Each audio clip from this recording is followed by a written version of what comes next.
Far beyond the reach of our telescopes, in a corner of the cosmos over 5 billion light-years away, lies a colossal storm of galaxies known as the Phoenix Cluster. It burns with the energy of creation itself, where cold gas collapses into stars faster than any model says it should, and a monstrous black hole at its heart feeds in furious silence. Here, gravity and heat wrestle for dominance, shaping thousands of galaxies into a single, radiant whole. Light born in that chaos travels across eons to reach us, carrying the record of a universe still forging its architecture. Somewhere within that glow lies a question that touches every corner of cosmology. How far can nature push its own laws before they yield? Tonight, we descend into that question, into the Phoenix Cluster itself, where matter, energy, and time converge in a spectacle that redefines what a galaxy cluster can be. Deep in the constellation Phoenix, more than 5 billion light-years from Earth, sits a structure of rare scale and power. The Phoenix Cluster is a city of galaxies held together by gravity and wrapped in a wide sea of superheated gas. Thousands of galaxies move inside this grip. Each galaxy holds hundreds of billions of stars, yet the space between them is filled with even more mass, in the form of hot gas warmed to tens of millions of degrees.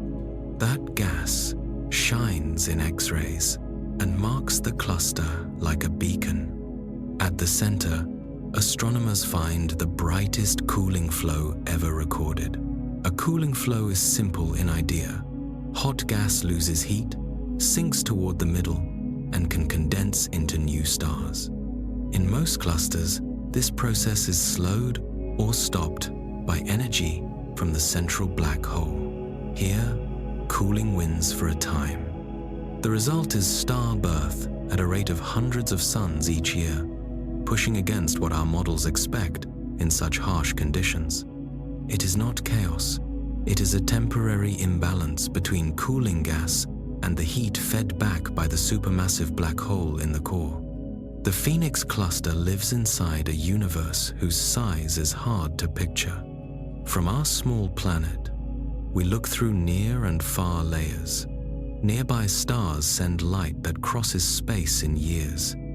Farther out, whole galaxies send light that needs millions or billions of years to reach us. The part of the universe we can observe stretches tens of billions of light years in all directions. That edge is not a wall, it is a limit set by time. Light has only had so long to travel since the beginning. Matter across this volume is not smooth. It gathers in long filaments and wide sheets, creating a cosmic web guided by dark matter, which does not shine but shapes space with its gravity. Where filaments cross, clusters form. The Phoenix Cluster sits at one of these crossings. Gravity there has drawn in a great mass, building a deep well in space-time. The total mass is close to 1,000 trillion suns. Numbers like this are more than large. They bend the paths of light from even more distant objects, turning the cluster into a gravitational lens that can magnify and stretch background galaxies. In astronomy, distance is also time. We do not see the cluster as it is now. We see it as it was more than 5 billion years ago. The photons we catch started their trip when our solar system was still young. During that journey, the universe expanded. As space grew, the wavelengths of those photons stretched. This stretch is called redshift. It tells us both how far the light has traveled and how much the universe has grown since the light was released. For the Phoenix Cluster, the redshift is about 0.6, which means we observe it when the universe was around 60% of its current age. Large structures were still coming together. Many clusters were in the middle of their assembly. To find and study a cluster like this, astronomers combine many kinds of telescopes. Optical instruments map the galaxies and measure their motions. Infrared detectors look through dust and reveal hidden star formation that optical light can miss. Radio arrays pick up synchrotron emission, the glow made by fast electrons spiraling in magnetic fields. Yet, it is in X-rays that clusters show their full outlines. The hot gas between galaxies does not shine in visible light, but it glows strongly in X-rays and fills the space like a cloud. Space telescopes such as Chandra and XMM Newton have scanned the sky and drawn sharp X-ray maps. These maps trace the gravity wells where the gas collects and where galaxies ride. In those maps, the Phoenix cluster stands out as unusually bright, a sign of intense energy flow and rapid cooling in the core. Inside the cluster's center, gas cools and sinks, feeding both star formation and the supermassive black hole. The black hole, in turn, releases energy through jets and bubbles that heat the gas and can stop further cooling. This back and forth is called feedback. In many clusters, feedback reaches a balance that keeps star birth low. In Phoenix, that balance tips. Cooling pushes ahead and feedback lags, so the core forms stars at a striking pace. The effect is not permanent. Over time, feedback may catch up and slow the flow. What we see is a frame in a long movie, a burst phase where cooling dominates. The hot gas that fills most of the cluster's volume holds more mass than all the stars in all the member galaxies combined. When this gas is stirred by mergers or sloshing motions, it can make shocks and ripples. These features mark past collisions with smaller groups and clusters that fell in along the filaments. Each merging event heats the gas and builds the deep potential well. The gas temperature, measured in tens of millions of degrees, matches the speeds needed to stay bound in such a deep well. This is why the X-ray light is so strong. The gas is both very hot and very dense toward the center. The universe that holds the Phoenix cluster runs on a small set of basic forces. Gravity rules on the largest scales. Even though it is weak for tiny particles, it gathers matter into galaxies and then into clusters. Electromagnetism ties atoms together, makes light, and guides charged particles as they move through magnetic fields. The strong and weak nuclear forces hold atomic cores and set the rules for fusion and decay inside stars. Working together, these forces shape everything from tiny particles to immense superclusters, and they set the stage for what we see in Phoenix. The Phoenix cluster is a natural laboratory where these forces meet on giant scales. It is more than a list of galaxies in the same region of sky. It is a system in motion. Gravity gathers matter into a deep potential well. Gas dynamics push and pull the hot intracluster medium. The central galaxy hosts a supermassive black hole that can pour energy back into its surroundings. Cooling, heating, and motion run together, often pushing our models toward their limits and letting us test how well those models hold. Galaxies drift through the cluster's well of gravity and tug on one another as they pass. Some skim by and keep going. Others collide and merge, building larger systems. Their motions stir the hot gas, carving wakes and ripples that spread for millions of light years. Jets and bubbles from active black holes inflate cavities and send shocks through the medium while also seeding and stretching magnetic fields. Star formation does not run at a steady pace. It comes in bursts and pauses, set by whether cooling or heating has the upper hand at a given time. In this way, small star nurseries and large-scale flows are connected by the same balance of energy. Light from the cluster carries this history. Each wavelength brings a different part of the story. X-rays reveal how hot and dense the gas is and map where the gravity well is deepest. Optical light shows the stars inside each galaxy and lets us measure motions through spectra and redshifts. Infrared light traces warm dust that glows where stars are forming behind veils of gas. Radio waves point to fast electrons spiraling in magnetic fields and outline the long jets and broad lobes pushed out by central engines. When astronomers combine these views, scattered photons become a single picture of structure, motion, and change. Seeing the cluster this way requires a shift in scale. A single large galaxy becomes a small point inside the whole. The spaces between galaxies stretch for millions of light years, yet the halo of hot gas is larger still. Heating that gas to tens of millions of degrees needs an enormous supply of energy, far beyond what starlight alone could provide over such long times. The source is the cluster's own gravity. As clumps of matter fall inward, they speed up and release energy. Some of that energy becomes heat in the gas, and some leaves as radiation. Over cosmic time, this steady process shapes the wide X-ray glow that marks Phoenix. From Earth, the cluster looks like a faint patch. Eyes alone cannot tell it from other distant smudges. Instruments do the work. Spectroscopy measures its redshift and places it more than 5 billion light-years away. Deep imaging counts the member galaxies packed into a small area of sky. X-ray observatories draw the bright halo that visible light cannot show. Each measurement adds a layer of detail. A point becomes a portrait with depth, with clear outlines, and with clues to the forces at work.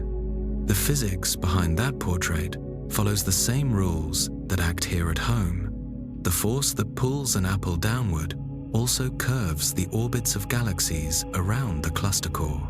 The electric force that binds the atoms in air also steers the charged particles that thread the cluster's magnetic fields.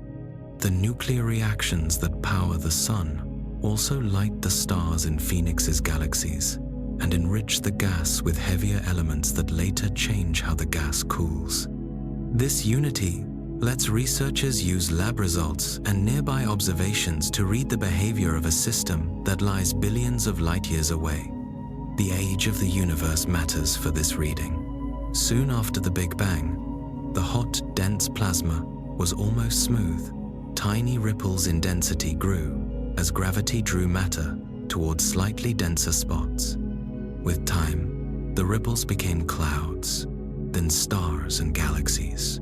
Over billions of years, galaxies gathered into groups and clusters along long threads of dark matter, forming a cosmic web. The Phoenix cluster shows a mature phase of this growth. It sits at a crossing in that web where many filaments feed mass into the core. Its total mass, including dark matter, gas, and stars, is immense, and the depth of its potential well explains the high gas temperatures and strong X-ray light. Inside the cluster, the intra-cluster gas keeps a record of the last few billion years. Temperature maps reveal shocks from past encounters with smaller clusters that fell in along the filaments. Bright knots mark places where gas cooled faster and formed stars in short bursts. Cavities in the X-ray glow line up with radio lobes, a sign that the central black hole pumped energy into the medium through jets. Where cooling outpaces heating, gas sinks, condenses, and builds new stars. Where heating dominates, the flow slows and star formation drops. The system shifts around a moving balance point, set by gravity, pressure, motion, and feedback. Astronomers test this cycle with data across the spectrum. They fit X-ray spectra to measure temperatures, densities, and cooling times. They track galaxy velocities to weigh the cluster through the spread in speeds. They map weak gravitational lensing to outline the dark matter that anchors the whole structure. They compare these maps and look for offsets between gas, galaxies, and dark matter to read the impact of recent mergers. Numerical simulations add a second line of evidence by evolving gas and dark matter under the same forces and then matching the results to the observed shapes, temperatures, and star formation rates. The Phoenix Cluster's extreme cooling flow marks a phase where the usual feedback from the central black hole has not yet fully balanced the losses. Star formation in the core is high, and the infrared light from warm dust rises. This state will not last forever. As the black hole feeds, its jets and radiation can heat the gas more strongly. Cooling then slows, and the star birth rate drops toward the lower levels seen in most clusters. Catching Phoenix in this active state gives a rare view of one end of the feedback cycle and helps set limits on how quickly energy moves from the black hole into the surrounding medium. Across all of this, the same small set of forces keeps acting. Gravity shapes the skeleton of the cluster and bends the paths of light from background galaxies. Electromagnetism carries light, sets how gas cools, and ties motion to magnetic structure. Nuclear forces power stars and make the elements that later enrich the gas and change how it radiates. The result is a linked system where tiny-scale physics and giant-scale structure meet and form patterns that careful measurements can trace. With multi-wavelength observations and steady comparison to theory, the faint patch resolves into a detailed map of energy, matter, and time, and the Phoenix Cluster stands as a clear example of how the same laws build order from the smallest scales to the largest. Galaxy clusters do not form gently. As galaxies fall into the deepening gravitational well, they speed up to thousands of kilometers per second. When they plow into the hot gas that already fills the cluster, they drive shock waves that heat the gas even more, pushing temperatures into the tens of millions of degrees. These shocks dump energy into the medium and light it up in X-rays that space telescopes can see clearly. With time, a cluster moves toward a rough balance. Gravity pulls inward. The pressure of the hot gas pushes outward. The balance is only approximate. Fresh galaxies keep arriving along filaments. Mergers add mass and stir the gas.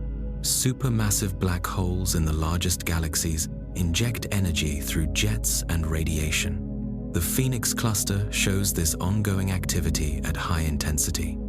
At the center sits a giant elliptical galaxy, the brightest in the cluster, which acts as an anchor for the whole system.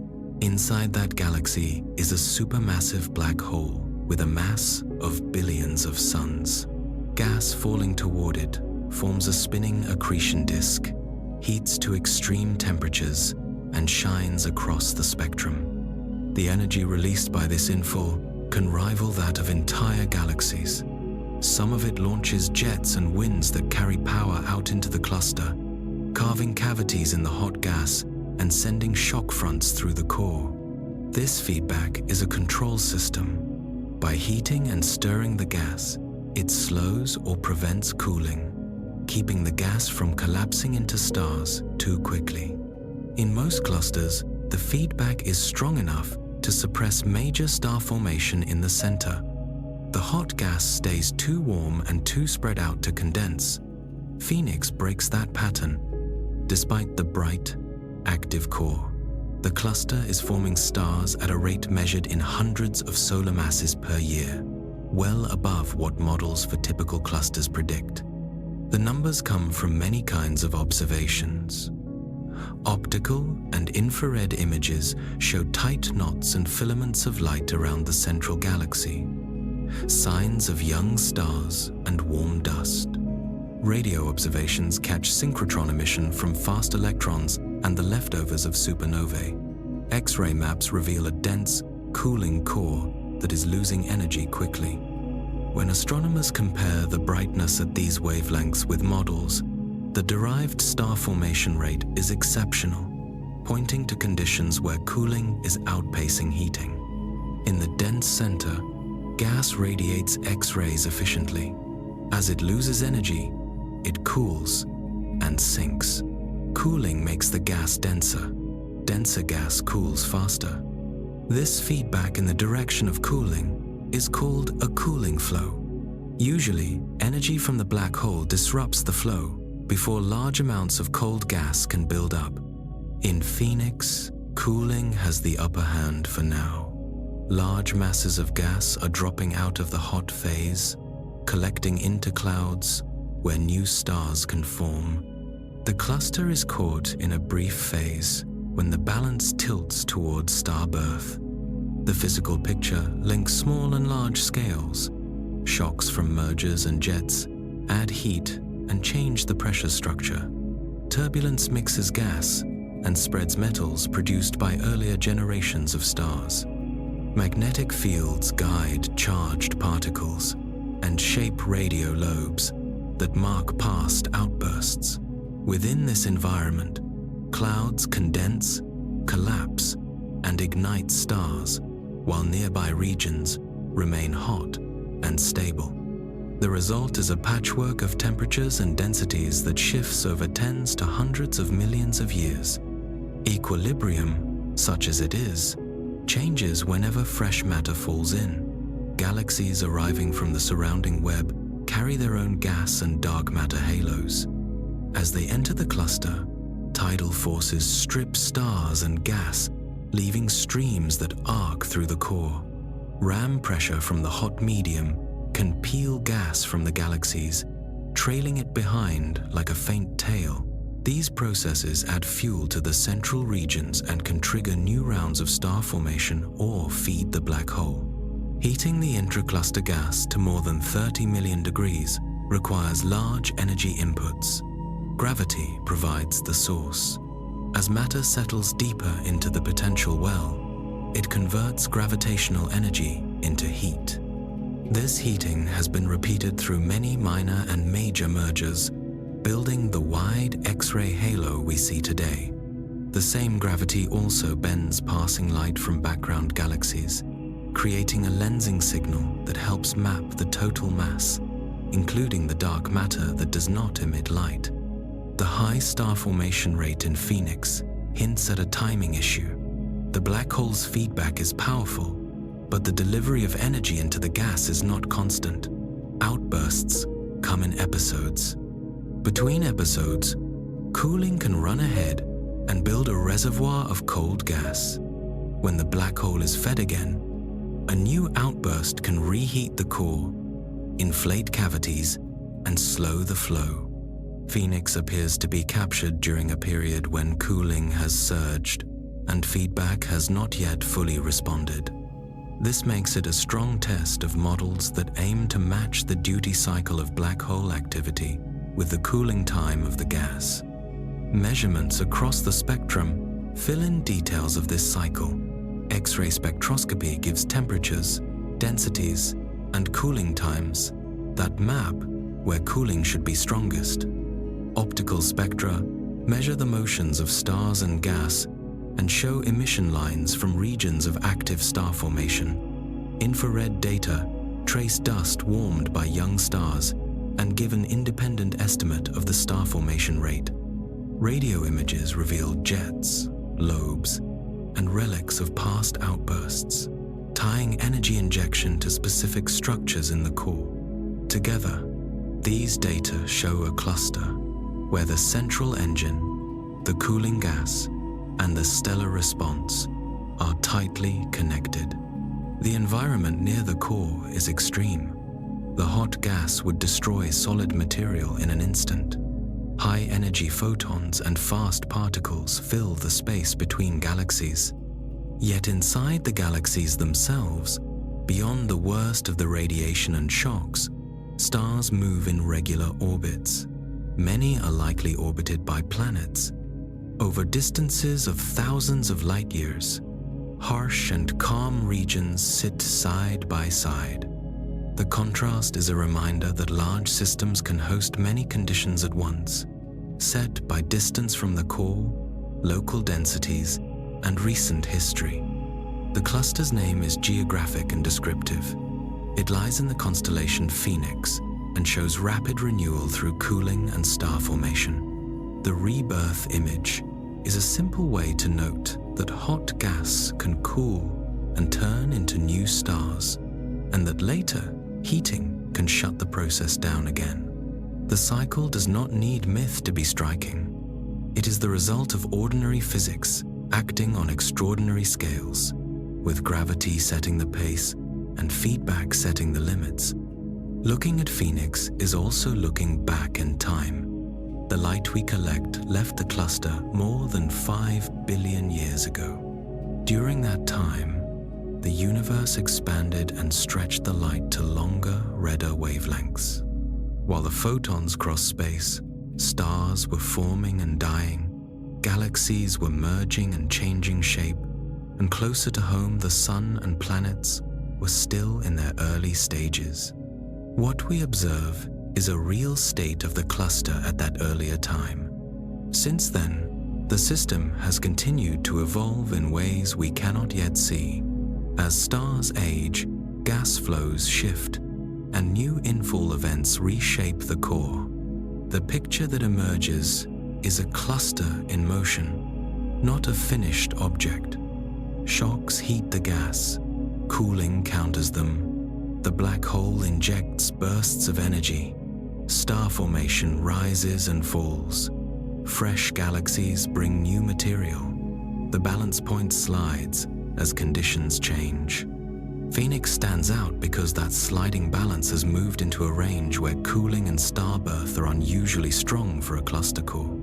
By measuring its current state with care and comparing it to simulations, researchers can learn how quickly feedback reacts, how long cooling phases last, and how much new stellar mass such phases can produce before the system tilts back toward heating.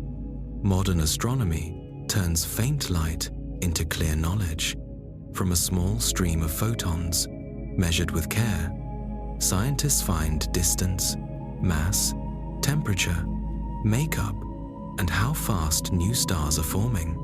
Maps of the galaxies and the hot gas show where matter gathers and how it moves. Light across the spectrum tracks the power from the central black hole and the way that energy spreads into the cluster. With models grounded in physics and tested against data, the scattered clues become a working picture of how the system grows and changes with time. This path from observation to understanding is a pillar of science. Careful measurements feed into math. Math links to physical laws. The result is a bridge from tiny signals at Earth's telescopes to events happening billions of light years away and billions of years in the past. The Phoenix cluster is a strong test of this method because it pushes many processes to their limits. Very hot gas, very deep gravity wells, very fast star formation, and a central engine that can outshine whole galaxies.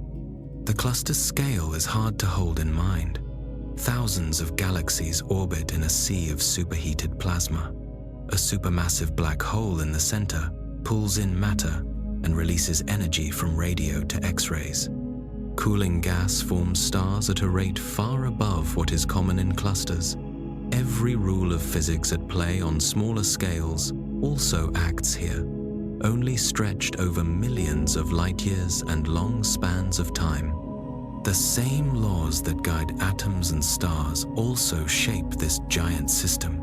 The light we collect is stretched and dimmed by the expansion of the universe. It carries the state of the cluster when the universe was younger. In that light, we see long arcs from gravitational lensing, bright knots from newborn stars, and a glowing X-ray core where gas loses energy fast.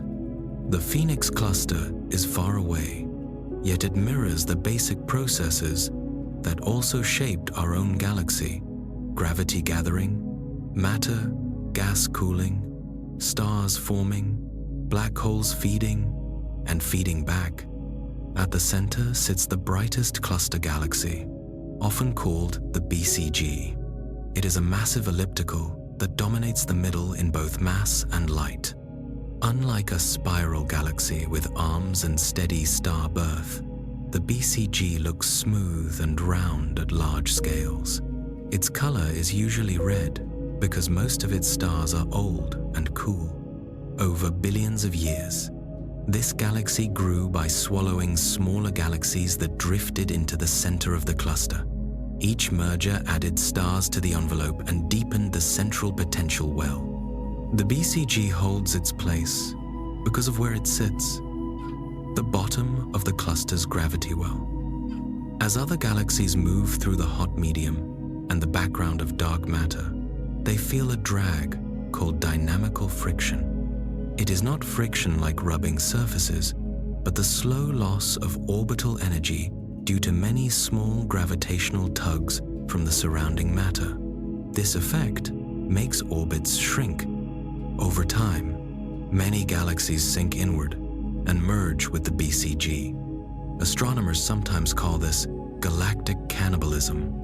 The result is a swollen, bright system with a mass of stars counted in the trillions of suns. In most clusters nearby, the BCG is quiet. Star formation is low. The light profile is smooth. Dust lanes are faint or rare. The Phoenix BCG breaks that pattern. Around its old red core sits a zone of blue light from young, massive stars. Spectra show strong emission lines from hydrogen and oxygen, which happen when gas is lit and ionized by hot, new stars. Infrared images reveal filaments and knots of warm dust, heated by the same star-forming regions. The contrast is plain. A galaxy that would normally be red and dead is, instead, forming stars at a high rate. These new stars are large by mass and short by life. Many are tens of times the mass of the Sun, and a few may reach into the hundreds. They burn their fuel quickly, live only a few million years, and end as supernovae. Each explosion releases a blast of energy that drives winds through the surrounding gas. Those winds can compress nearby clouds, starting another round of star birth. This chain can create a burst mode where gas is converted into stars faster than normal. The burst must end when the fuel runs low, or when heating from the black hole, shocks, and supernovae raise the gas temperature and halt the collapse. Zooming out, the large-scale galaxy still looks like a standard giant elliptical. Its light falls off with distance from the center in a smooth way. But when we zoom in, we see complex structure, narrow filaments of glowing gas that reach out from the core, bright blue clumps where stars are forming, dark lanes of dust that cut across the light. These features trace the paths where cooling gas flows inward and where energy from the core pushes outward. The picture is one of steady motion rather than rest. The stars inside span many ages. Most are ancient, likely older than 10 billion years, and they give the galaxy its red color. These are evolved stars, red giants, and the remnants of earlier generations. Mixed into this old population are young blue stars that light up their surroundings with strong ultraviolet radiation. By modeling the light, astronomers can estimate how much of the galaxy's mass lies in old stars and how much is being added by current star formation. This tells a growth story. Long, slow building through mergers, plus a recent surge due to the cooling flow. At the very center sits a black hole with a mass of billions of suns. Stars near it move at extreme speeds, which is how astronomers infer the hidden mass. Gas that falls too close forms an accretion disk. Friction and magnetic effects within the disk heat the gas to very high temperatures. The disk and the area around it emit from radio to X-rays. In some episodes, the system launches narrow jets that can travel far outside the galaxy, inflating radio lobes and carving cavities in the X-ray gas. This is an active galactic nucleus, or AGN. It is a small engine with a huge impact because it can heat and disturb gas over a wide region. The black hole and the galaxy shape each other. When the black hole is active, it adds heat and motion to the surrounding gas, which can stop or slow cooling. This reduces the fuel for star formation, and the galaxy's growth rate drops. When the black hole is quiet, cooling can build up cold gas that flows toward the center, feeds the next active phase, and ignites new stars. This back and forth is called feedback. In most clusters, feedback holds the core in a state where little cold gas survives. In Phoenix, the balance has shifted. Cooling is strong enough that the black hole's heating cannot keep up, at least for now. Evidence for this comes from many bands of light. X-ray spectra show a dense core with short cooling times. Optical and ultraviolet images show young stars and gas lit by strong radiation. Infrared maps show warm dust that tracks recent star formation. Radio data show jets and lobes, fingerprints of energy injection. Putting these pieces together yields a high star formation rate, far above typical values for BCGs. The data point to a transient phase. The cluster may have had a recent merger or a surge of fresh gas along a filament, tipping the balance toward rapid cooling and star birth. Dynamical friction and merging continue to feed the BCG.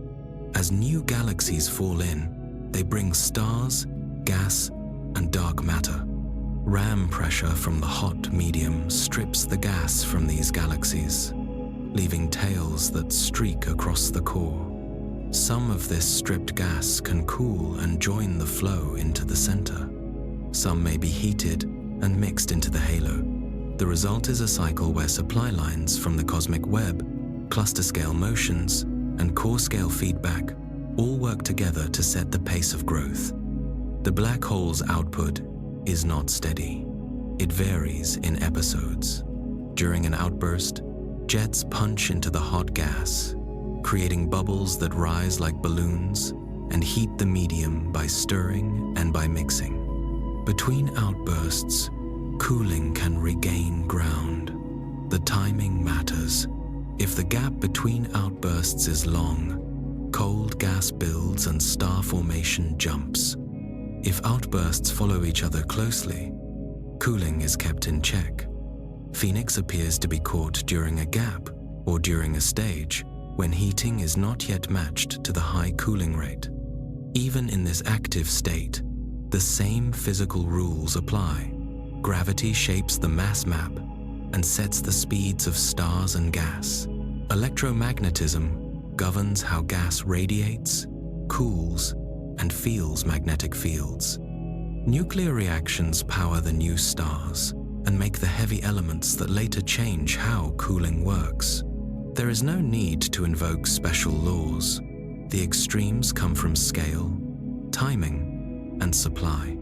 The Phoenix BCG is, therefore, a useful case for testing models of how black holes and galaxies grow together. By measuring the current star formation rate, the amount of cold gas, the power in jets, the size of X-ray cavities, and the age of the last outburst, astronomers can cross-check simulations that follow gas, stars, and dark matter under gravity and feedback.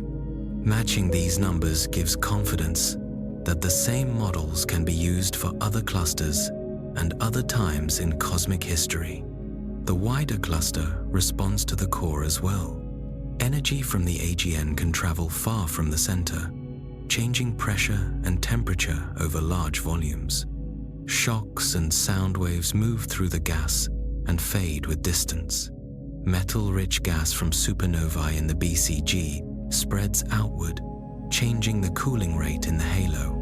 At the same time, Gravity keeps pulling new material in along filaments, and minor mergers keep stirring the pot. The cluster is not still. It is always adjusting. What we see in the Phoenix cluster is a snapshot of this adjustment.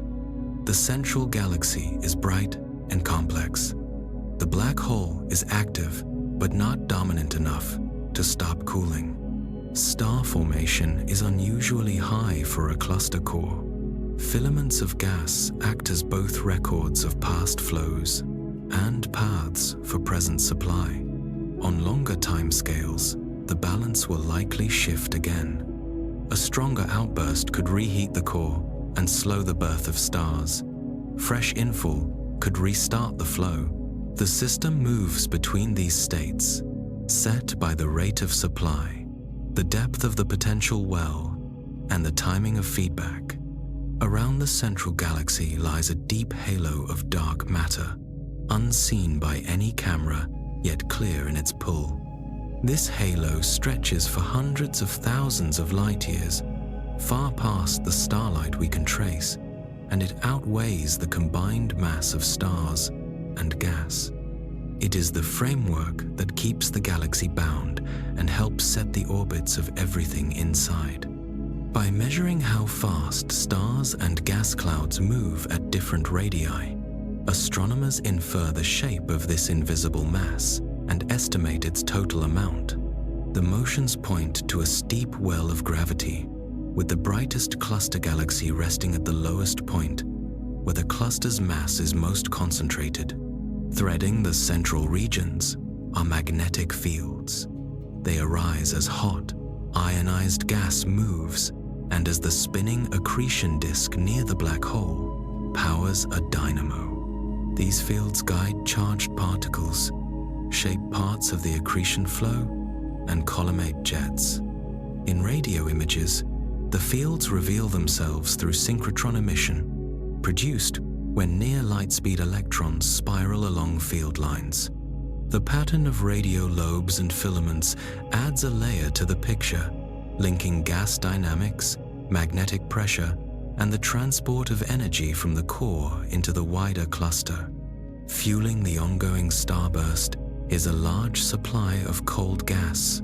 This material began as part of the hot intracluster medium. As it radiated energy, it cooled and condensed into clouds only tens of degrees above absolute zero. In this phase, the gas is molecular, dominated by H2 with traces like carbon monoxide that emit at millimeter wavelengths. Observations suggest a cold gas mass above 10 billion suns, enough to maintain high star formation rates for tens of millions of years if the inflow continues.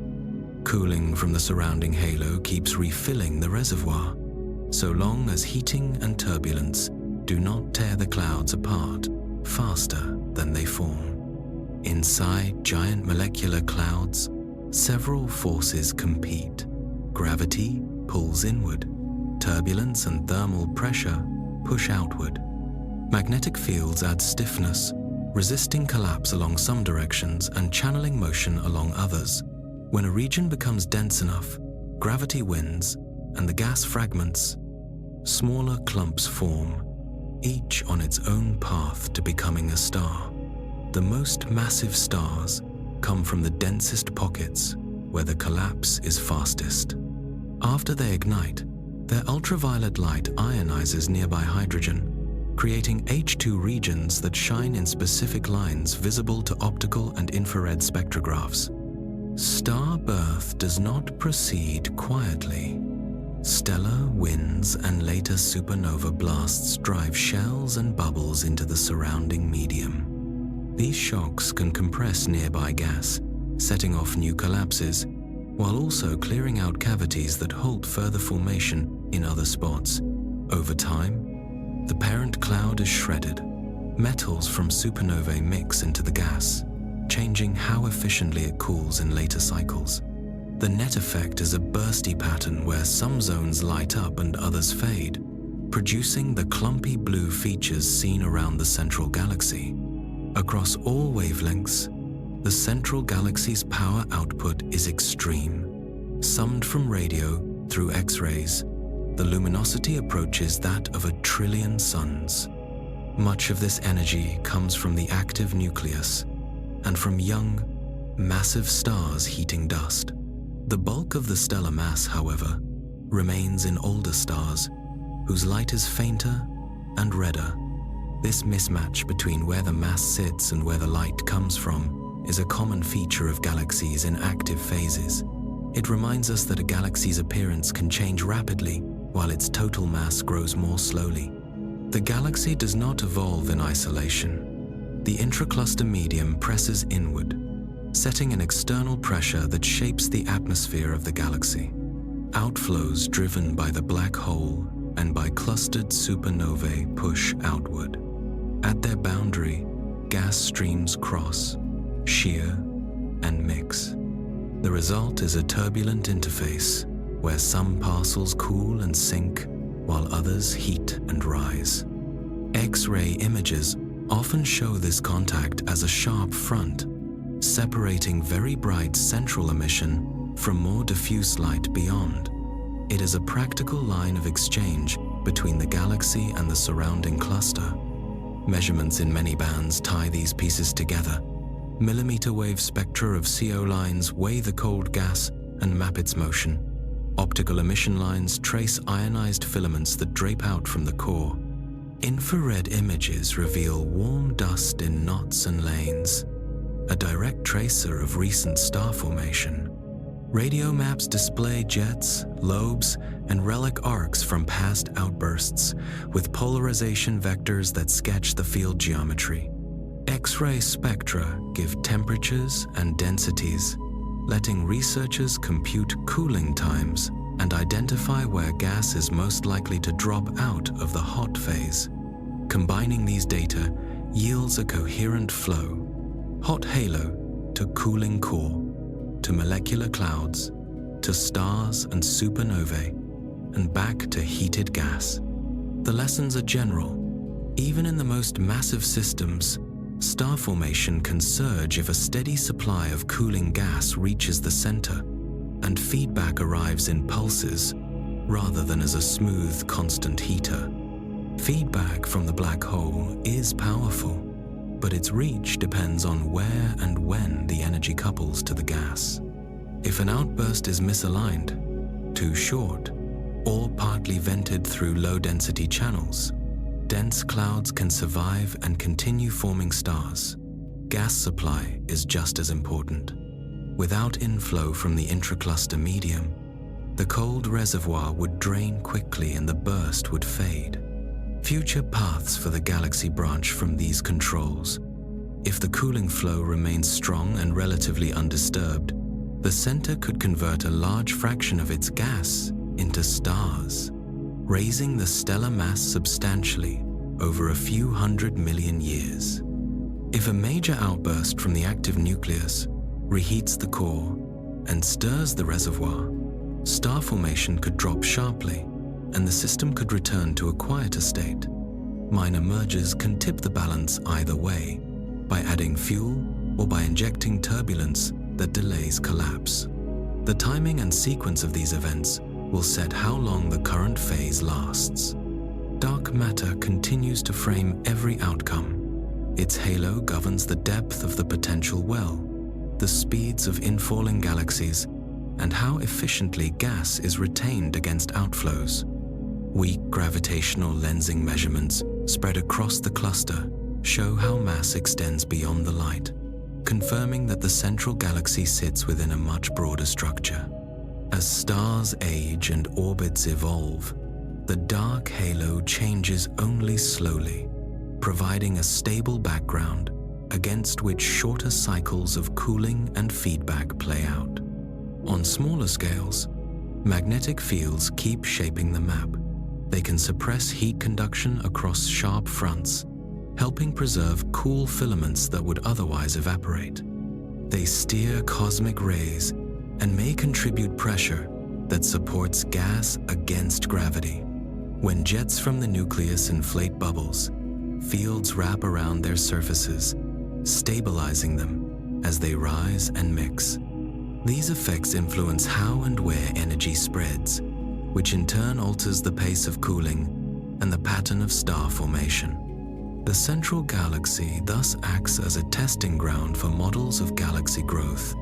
By comparing observed cavity sizes, jet powers, cold gas masses, star formation rates, and cooling time profiles to simulations, astronomers probe how gas flows in a live, high-pressure environment. Results from Phoenix argue that the usual balance between heating and cooling can be upset for meaningful stretches of time, especially when supply lines from the cluster are strong and when feedback is intermittent. Uncertainty remains, but the key factors are clear. Supply controls the available fuel. Coupling controls how feedback heats the gas. Structure dark matter, pressure gradients, and magnetic fields controls where flows can move and where they stall. Within those constraints, the galaxy can swing between active and quiet modes, each leaving signatures in starlight, dust, radiolobes, and X-ray maps. The present state shows intense star formation alongside an active core, with cold clouds threading a hot atmosphere and an unseen halo holding the entire scene together. Between the galaxies of the Phoenix cluster lies a wide ocean of hot gas that fills most of the space and holds most of the ordinary matter. This intracluster medium is a thin plasma heated to tens of millions of degrees as the cluster formed and grew. It does not shine in visible light, so optical telescopes see only the galaxies. In X-rays, however, the gas glows strongly and its structure becomes clear. Maps made from X-ray images show where the gas is dense and where it is diffuse, how smooth it is, and where it has been stirred by past events. The mass of this hot medium is several times larger than the mass locked in stars and cool gas inside the galaxies. That means the intracluster medium is the main reservoir of normal matter. Its temperature, density, and chemical makeup record how the cluster came together. Collisions and mergers heated it. Star formation inside galaxies enriched it with heavy elements. Energy from black holes and supernovae shaped how it is spread out across the cluster. The temperatures are extreme. Near 30 million degrees, atoms are stripped of their electrons, leaving a fully ionized plasma. Particles move fast and collide often. When charged particles accelerate in each other's electric fields, they give off X-rays.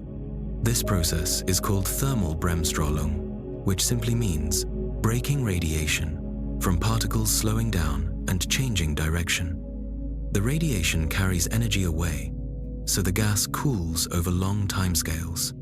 Cooling is slow in the outer regions where the gas is thin, and faster in the center where the gas is dense. The gas is not arranged evenly from the core to the edge. It is thickest near the center, where the gravitational pull is strongest, and grows thinner toward the outskirts. This gradient fits a state called hydrostatic equilibrium, where gravity pulls inward and the pressure of the hot gas pushes outward. By measuring how brightness and temperature change with radius, astronomers can infer the total mass needed to hold the gas in place. That mass includes both visible matter and dark matter, and the result confirms that the cluster's core lies in a deep potential well. The chemical composition tells another part of the story. The gas left over from the Big Bang was almost all hydrogen and helium. In the Phoenix cluster, X-ray spectra show added elements such as oxygen, silicon, and iron. These metals were made inside stars and spread by supernovae and winds. Turbulence and large-scale motions have mixed them through the cluster. The level of enrichment gives a rough total of how much gas has been cycled through stars over the cluster's history. High-resolution X-ray images show that the intracluster medium is active. cold fronts appear as sharp edges where cooler, denser gas slides through hotter surroundings without fully mixing. Shock waves show up as bright rims and jumps in temperature caused by mergers or outflows from the core. Long wakes trail behind galaxies that move at high speed through the gas.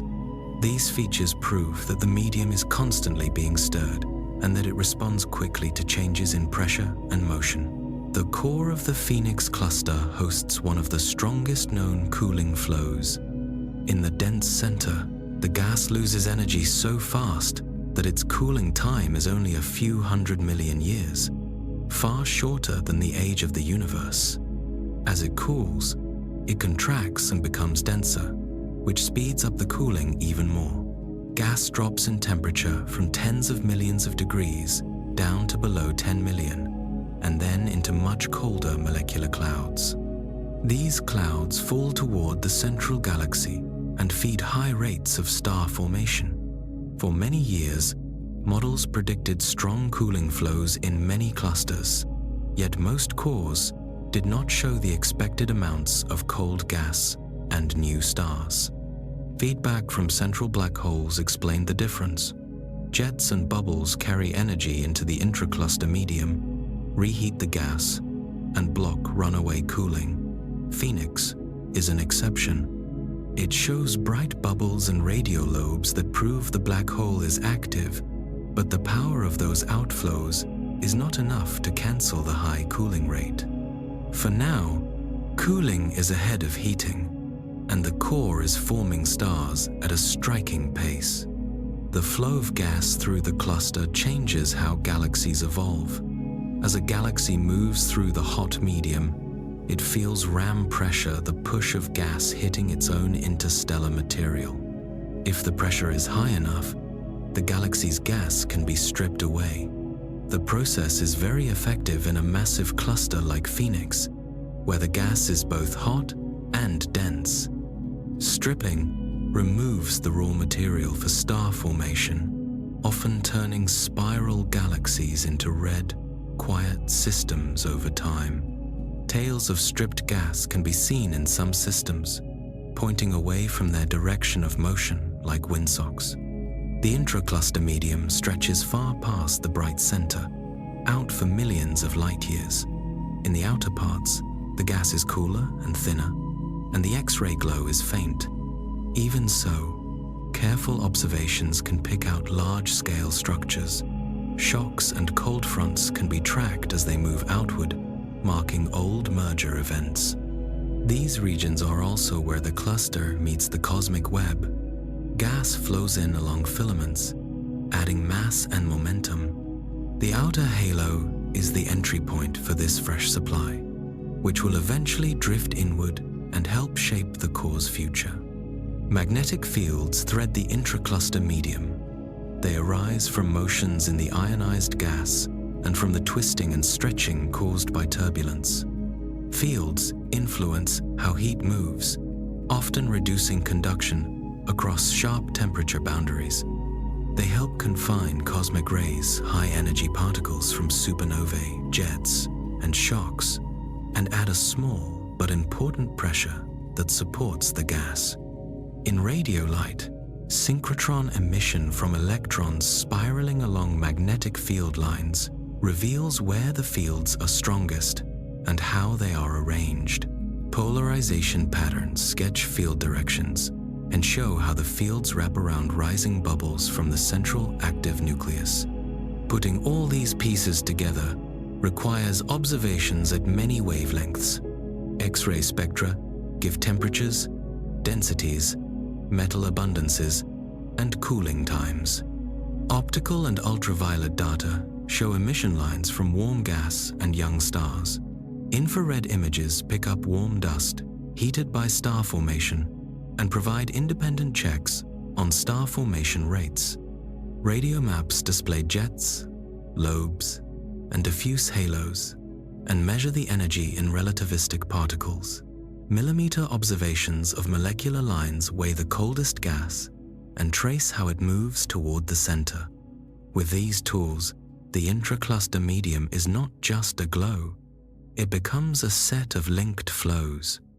The physics at work in this plasma is also valuable on its own. The temperatures, densities, and magnetic conditions are not reachable in Earth labs. Thermal conduction depends on the mean free paths of particles and on magnetic geometry. Viscosity, which controls how easily layers of gas slide past each other, may be set more by micro-instabilities than by simple collisions. Turbulence spreads energy across scales and mixes metals, yet it can be slowed or guided by magnetic tension. Observing edges, ripples, and waves in clusters like Phoenix lets researchers test models of these processes under extreme conditions. Cooling flows stand at the center of current questions. In Phoenix, the rate at which hot gas cools and condenses is several hundred solar masses per year, close to the measured rate of star formation. That match suggests most of the cooled gas quickly becomes stars or dense clouds rather than piling up unseen. The strength of the flow raises the issue of timing. Either the black hole has been quieter than usual, or recent infall has raised the core's density, making cooling more efficient.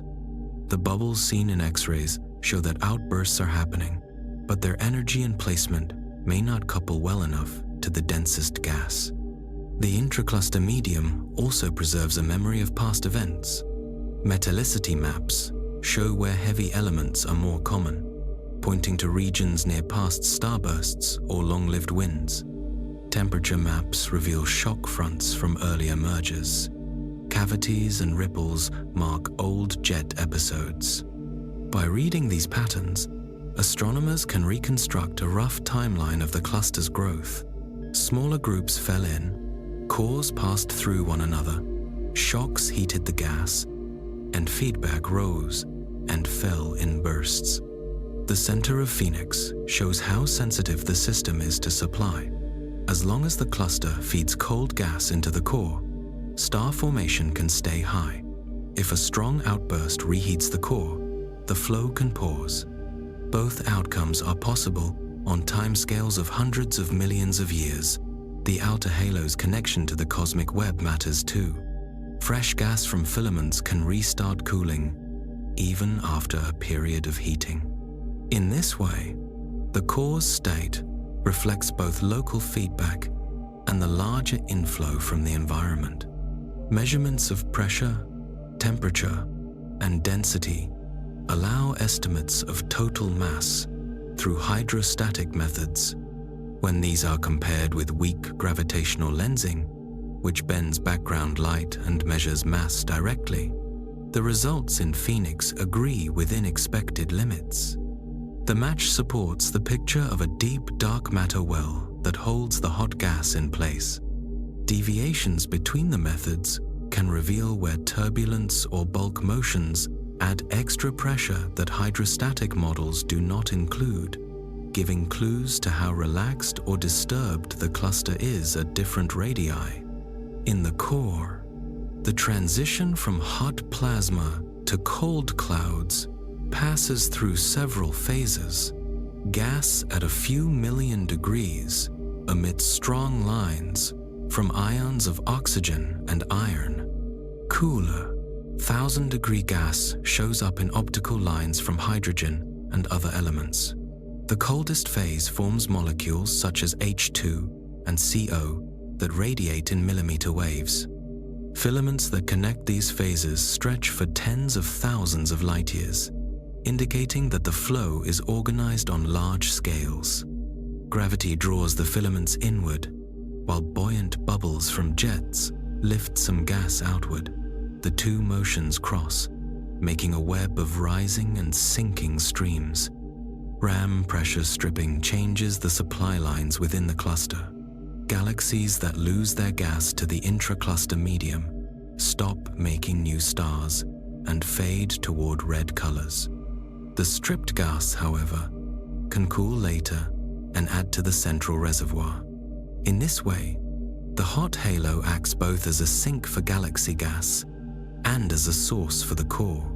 The balance depends on density, speed, and how quickly stripped gas mixes and cools. In Phoenix, with its dense center and strong cooling, a larger fraction of the stripped material may end up helping the core rather than being diluted into the outskirts. Cosmic rays and magnetic fields may also affect the cooling path. If cosmic ray pressure is significant in some regions, it can support gas against gravity and slow collapse. Magnetic fields can reduce heat flow into cool filaments, letting them survive longer. Both effects influence where stars can form and how long the burst can last. Radio observations that map diffuse emission help estimate the energy in cosmic rays, while Faraday rotation measurements constrain the field strengths and coherence lengths. These measurements add needed terms to the energy budget of the core. The intracluster medium in Phoenix thus serves two roles. It is an archive that records the steps of assembly, and it is an active partner that feeds the core and responds to feedback. Each arc, edge, and ripple in the X-ray images is a line in that record. Each spectrum that shows metals, temperatures, and densities is a paragraph about sources of heat and cooling. By reading these signals together, astronomers connect gravity, gas dynamics, and black hole activity into a single picture. As data improve, models are tested against more details: the exact shape of temperature profiles, the sizes and ages of cavities, the width of cold fronts, and the spread of metals with radius. Simulations that include gravity, cooling, feedback, magnetic fields, and cosmic rays are compared pixel by pixel with the maps. Phoenix is a strong case because it sits in an active state with high cooling and star formation that leave clear signatures across the spectrum. Matching those signatures builds confidence in our understanding of how clusters live and change. In this system, the hot gas is both the stage and the script. It holds most of the matter, sets the pressure, and carries the marks of past events. It cools into clouds, forms stars, and is heated again by explosions and jets. It flows inward and outward, guided by gravity and shaped by fields. The result is a living medium that links the largest structures in the universe to the smallest scales of star birth, and that turns faint X-ray photons into a detailed account of how one of the universe's great structures works. At the center of the Phoenix cluster's brightest galaxy sits a supermassive black hole with a mass of several billion suns. It hides inside a crowded field of stars, yet controls the motions around it. Gravity there is so strong that nearby gas and stars speed up, curve inward, and, if they pass too close, vanish from sight. The black hole itself emits no light, but the matter falling toward it does. As gas piles into a rotating disk, friction and compression heat it to extreme temperatures. The disk shines from infrared to X-rays, exposing the engine that powers jets, winds, and radiation across the spectrum. The reach of this engine extends far beyond the core. It influences how gas cools in the cluster's center, how stars form in the host galaxy, and how energy moves into the intracluster medium. The formation of a black hole this large is a story that begins early in cosmic time. The first seeds were likely the collapsed cores of massive, short-lived stars, or the direct collapse of dense, metal-poor gas clouds. Both paths make small black holes at first, tens to hundreds of solar masses. Growth then proceeds through two channels. One is accretion. Gas falls in, releases gravitational energy, and adds mass to the whole. The other is merging. When galaxies collide, their central black holes sink to the new center and eventually coalesce. Each step raises the mass and can also spin up the hole if the angular momentum of the inflowing gas aligns with the spin axis. Repeating this cycle over billions of years produces the giants we see in the most massive galaxies, including the one at Phoenix's core. Measuring such a mass needs indirect tools. Astronomers map the speeds of stars and gas close to the center using high-resolution spectra. Faster speeds mean stronger gravity.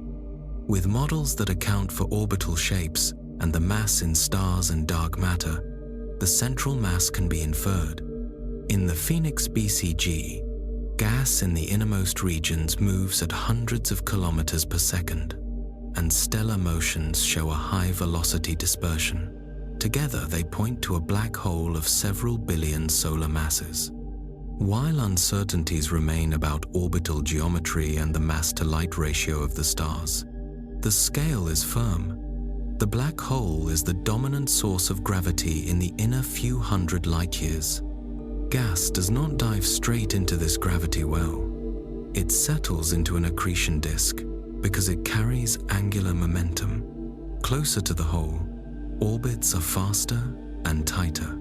Shear forces and magnetic turbulence, the magnetorotational instability, transfer angular momentum outward, letting matter spiral in. The inner disk reaches temperatures where thermal radiation peaks in soft X-rays and extreme ultraviolet. At these radii, special and general relativity shape what we see. Time slows, light paths bend, and spectral lines broaden and skew. These signatures appear in the Phoenix core's spectrum, a set of marks that flag a disk orbiting at relativistic speeds. The black hole's luminosity depends on the accretion rate. If the flow is high and orderly, the disk can shine near the Eddington limit, where radiation pressure on electrons balances gravity on ions. In Phoenix, the accretion is moderate. It is not a blinding quasar. Yet, the output beats the combined starlight of the host galaxy.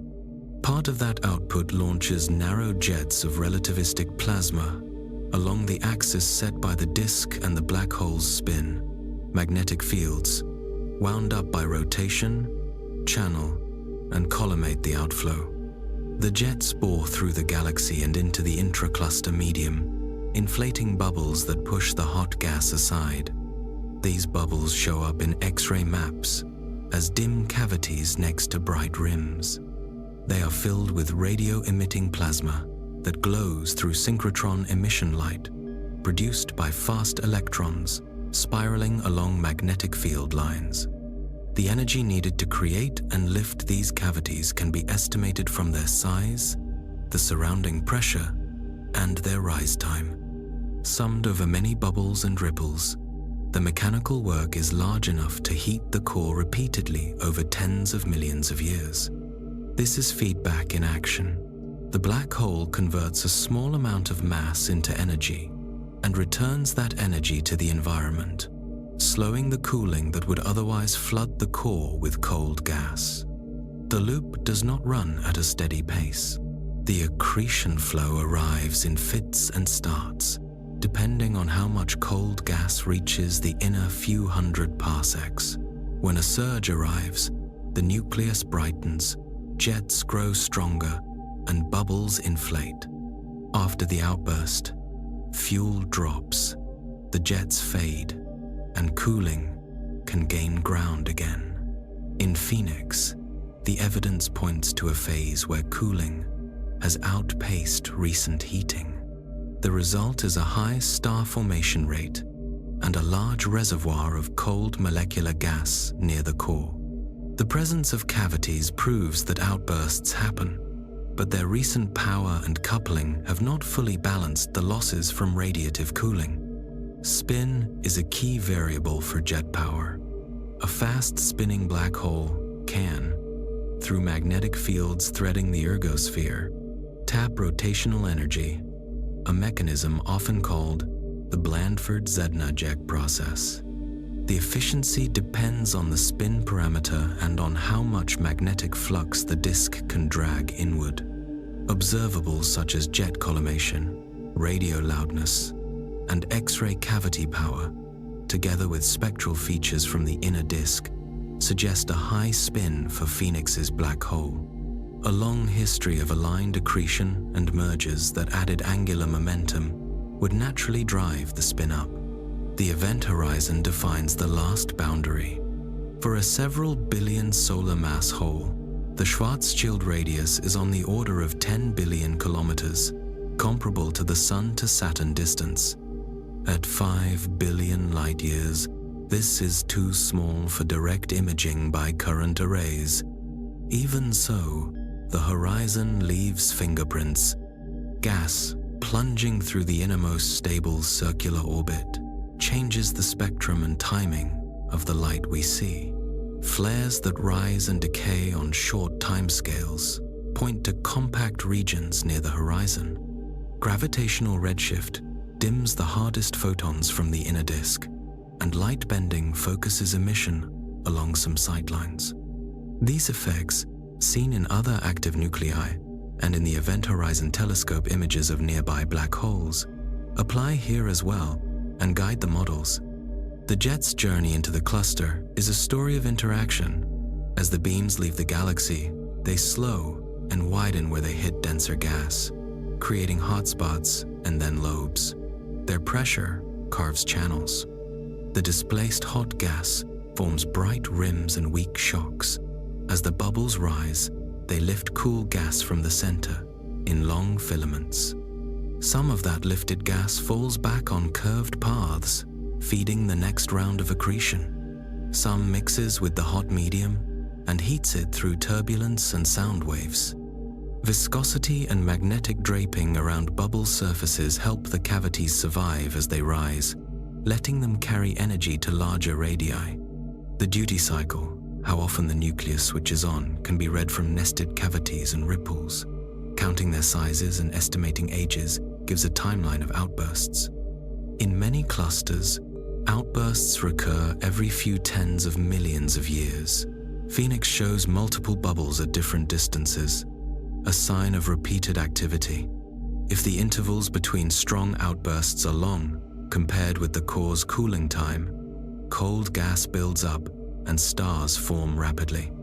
If outbursts come in quicker succession or with greater power, cooling slows and star formation drops.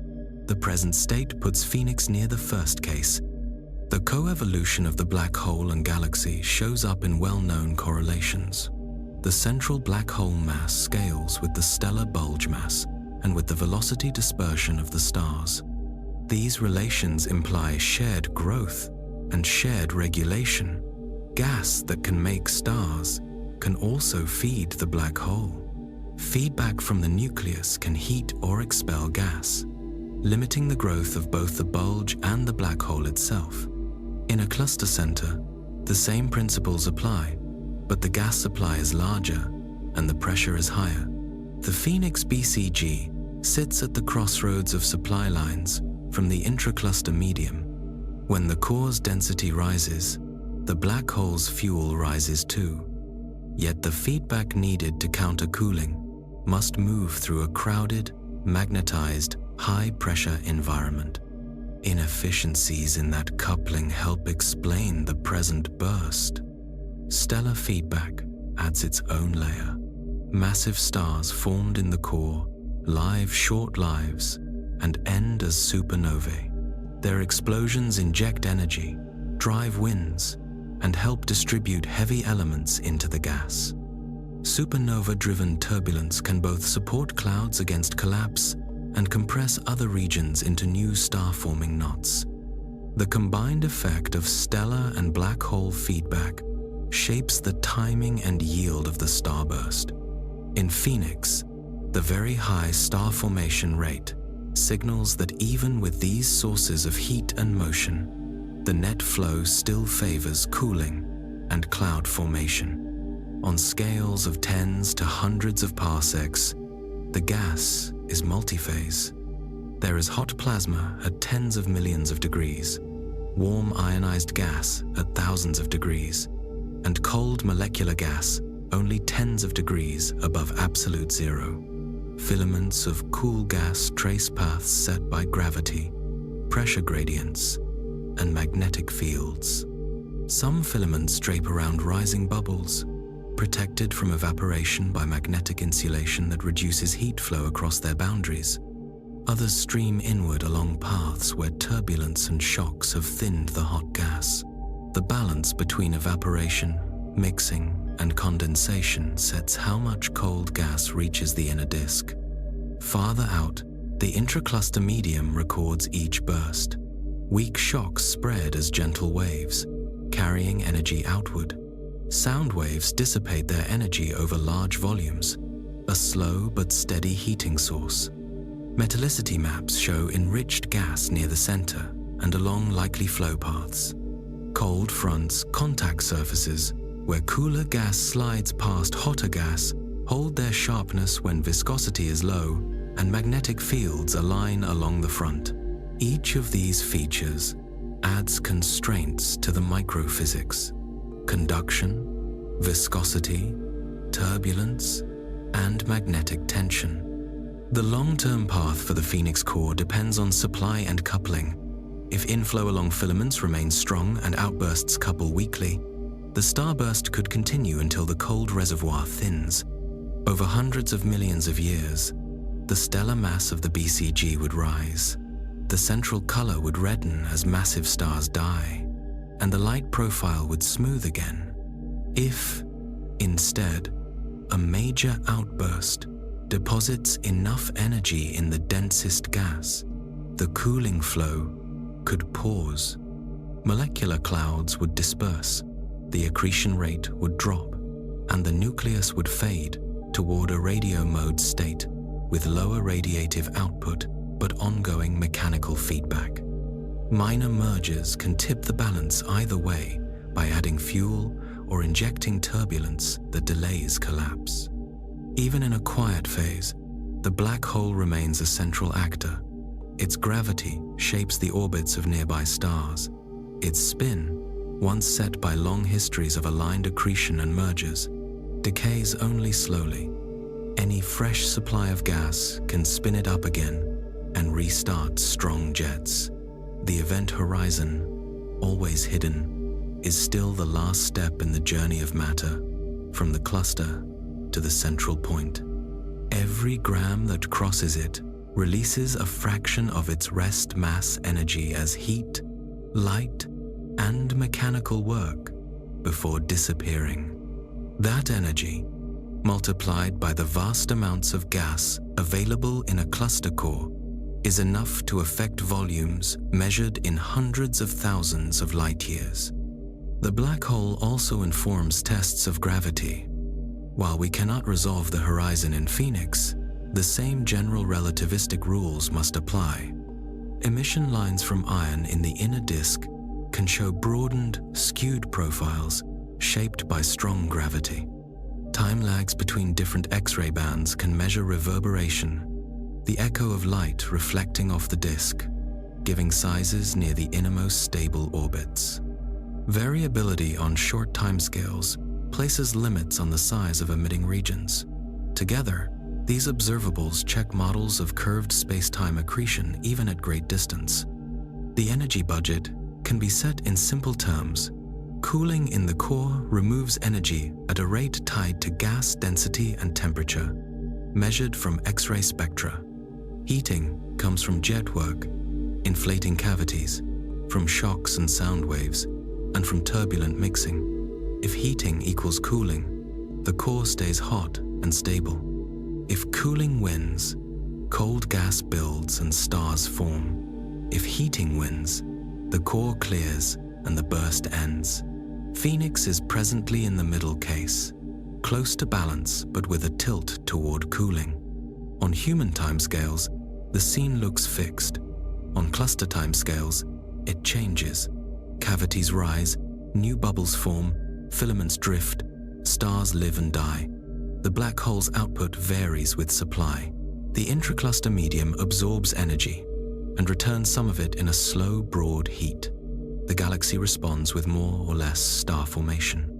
The cycle moves but keeps its parts: gravity to gather, cooling to condense, feedback to resist, and magnetic structure to guide the flow. Each advance in observation sharpens this picture. Deeper X-ray exposures refine temperature and density profiles.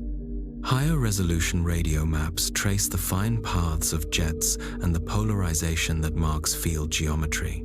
Millimeter arrays resolve the motions of cold gas clouds, showing which way they fall and how quickly. Optical spectra pick out shock-excited lines from gas near jet impact sites. Putting all of it together makes the core less a mystery and more a system with measurable causes and effects. The black hole in the Phoenix cluster is a product of long growth and a driver of present change. It links small-scale physics disks, jets, magnetic fields to large-scale outcomes, star formation, gas flows, and the temperature of the cluster core.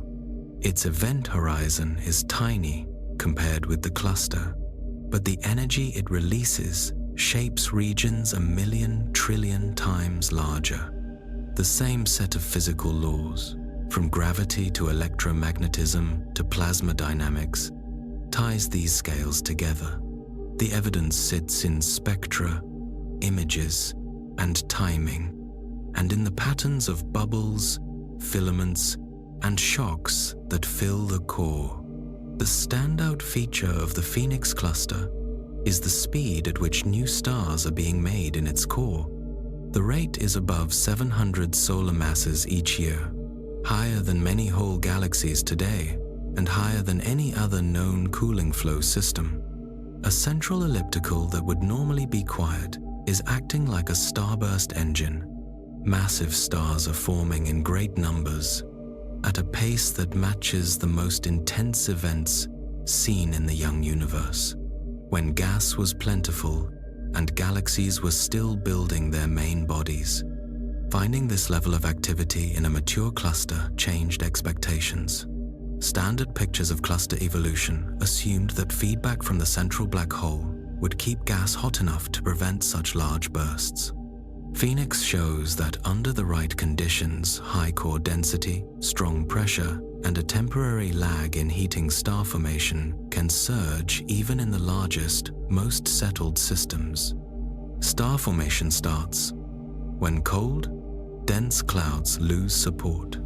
Gravity pulls inward. Turbulence, magnetic pressure, and thermal motion push back. When gravity wins in some part of a cloud, that region contracts and breaks into pieces. Each piece can become a star. In the Phoenix core, the supply of cold gas is steady because hot intracluster gas cools, condenses, and flows inward. The high pressure near the center helps the clouds stay compact. The result is a rich set of star-forming sites spread through the inner galaxy and along filaments that guide the inflow. Infrared and submillimeter maps pick out warm dust lit by newborn stars. They show bright patches through the central few 100,000 light-years. These patches match giant molecular clouds with masses of millions of suns. Inside them, thousands of stars form at the same time. The pattern is not smooth.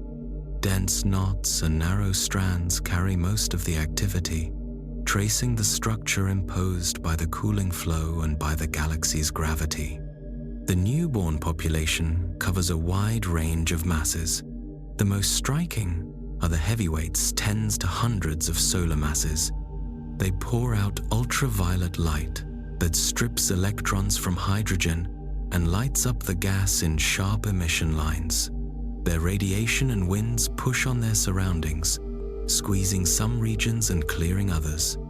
Within a few million years, the most massive stars explode as supernovae. Their blasts send shocks through the medium, which can both trigger new collapses and tear apart parts of the parent clouds. In such a dense place, this cycle moves quickly.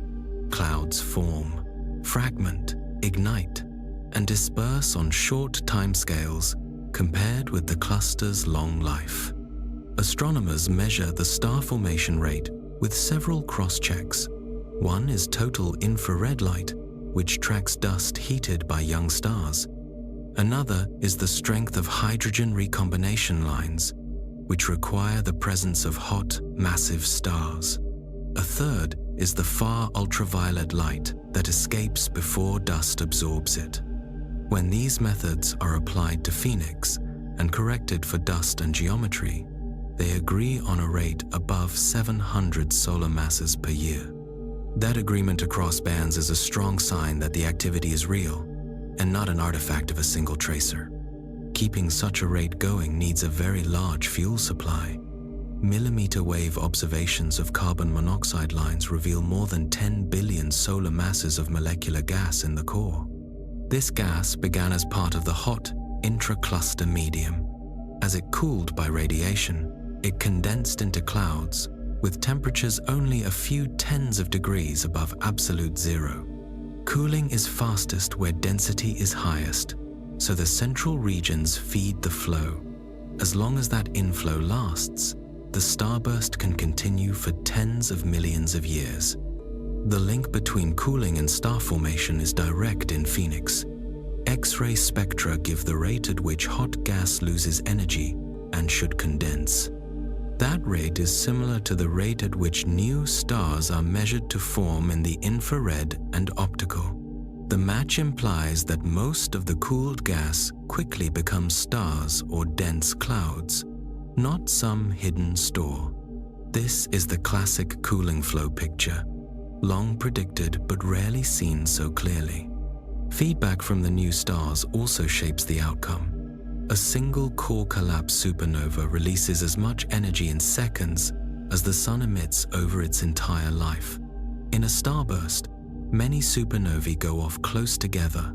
Their combined energy drives large flows that push gas out of the densest areas. These outflows appear as expanding shells and filaments of ionized gas. They carry metals made in the stars into the wider medium and heat their surroundings. This negative feedback makes the event self-limiting. Even without the black hole, the burst would slow once the clouds are shredded and the fuel thins. The stellar populations that form now will mark the galaxy for a long time. Massive stars return heavy elements to the gas when they explode. Those elements, oxygen, silicon, iron, and more, change how gas cools in later cycles and end up locked in future generations of stars and planets. Low-mass stars, far more common, will live for billions of years and set the baseline red light of the galaxy once the burst fades. Decades from now, in human terms, but eons in cosmic terms, the ages and chemical fingerprints of these stars will tell the story of this episode. Context helps. In the early universe, star formation rates of hundreds or thousands of solar masses per year were not unusual. Gas flows along the cosmic web were strong, and galaxy mergers were common. Those bursts built the cores of today's giant galaxies. In the nearby universe, such high rates are rare. They usually occur in the aftermath of major mergers, or in galaxies with unusually large gas stores. Phoenix sits in the second category, a huge reservoir built by cooling in a deep potential well, plus a moment when heating has not fully kept up. The size of the star-forming region also sets Phoenix apart. Many starbursts are compact, packed within the innermost kiloparsec. Here, star formation stretches across hundreds of thousands of light years. It fills much of the central galaxy and reaches into the filaments that extend from the core. This extended map mirrors the delivery path of the gas. The flow does not funnel into one tiny dot. It spreads over a wide area and then gathers, so young stars appear across the inner structure, embedded among older, redder populations. Models have been updated to match this reality. They now track cooling, heating by the black hole, and stellar feedback together. They test different duty cycles for the nucleus, how often it produces strong jets, and different ways that jet energy couples to dense gas. They include the effect of mergers that can raise the central gas density or stir turbulence that delays collapse. Phoenix suggests that a strong, extended inflow can, at times, beat even active feedback, leading to a bright but temporary star-forming phase. The initial mass function, the statistical spread of stellar masses at birth, may also shift in such an extreme setting. In most places, the function favors many low-mass stars and few high-mass ones in a near-universal pattern. High pressure, strong turbulence, and high radiation fields could, in principle, tilt that balance. If the Phoenix core makes a larger fraction of massive stars than usual, the burst will inject more energy per unit mass and produce more supernovae and metals. Tests include counting supernova remnants, measuring certain emission line ratios that trace massive stars, and modeling the infrared and radio light from dust and free electrons. Results so far allow for a normal distribution, but leave room for modest changes. Longer integrations and sharper maps will tighten the limits. Why is Phoenix different from most other clusters with similar masses? Timing and geometry are likely answers. If the black hole's major outbursts have been spaced farther apart than the core's cooling time, cold gas can build and flow inward before the next heating episode. If jets have been aimed in directions that vent energy out of the densest regions, coupling is weaker where it matters most. A recent merger could also have raised the central density and shortened the cooling time. Each factor shifts the balance. Together, they can create a window when cooling dominates. The detailed layout of the star-forming gas supports this picture. Narrow filaments trace paths around radio bubbles. Their survival points to magnetic insulation that slows heat flow from the hot medium into the cool cores. Where filaments cross or bunch, bright knots mark active clusters of young stars. Velocity maps show some gas drifting inward and some lifted outward by rising cavities, forming loops and arcs. This traffic pattern is what a live feedback cycle looks like. Inflow, partial uplift, mixing, new inflow, and, superimposed on it, bursts of star formation where conditions allow. As the burst continues, the energy budget shifts. Supernovae add heat and turbulence on top of the black hole's input. The intracluster medium absorbs that energy and smooths it over distance through weak shocks and sound waves. The number of cold clouds falls as more are shredded than formed. The star formation rate peaks and then slides. If a major jet episode arrives during this slide, it can accelerate the decline by reheating the densest gas and breaking up the longest filaments. If instead, the outer flow keeps feeding the core and heating stays patchy, the rate can settle to a high plateau for a while before falling. Measurements track this evolution. Infrared brightness follows the dust-heated output from young stars and responds within a few million years. Optical emission lines grow and fade with ionizing radiation on even shorter timescales. Radio maps record jets and lobes with longer memories, since electrons can keep glowing for tens of millions of years. X-ray spectra respond to the thermal state of the hot gas, reporting cooling times and pressure changes. Comparing these clocks lets astronomers build a timeline. When the last big outburst happened, when the star formation wave rose, and how fast the present phase may end. The chemical record will outlast the light show. Metals from this burst will enrich the central gas. Some will be locked in long-lived, low-mass stars. Some will leak into the intracluster medium and spread outward with turbulence. Over time, the abundance pattern, relative amounts of oxygen, neon, magnesium, silicon, and iron will encode the mix of supernova types and the pace of star formation. Later, observers can read that code to infer the intensity and duration of today's event.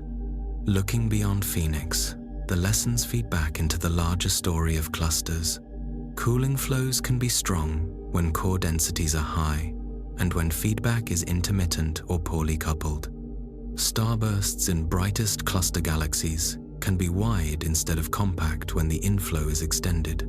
Magnetic fields can protect cold gas and guide its motion, changing where stars form. And the duty cycle of the central black hole is not just an on-off switch.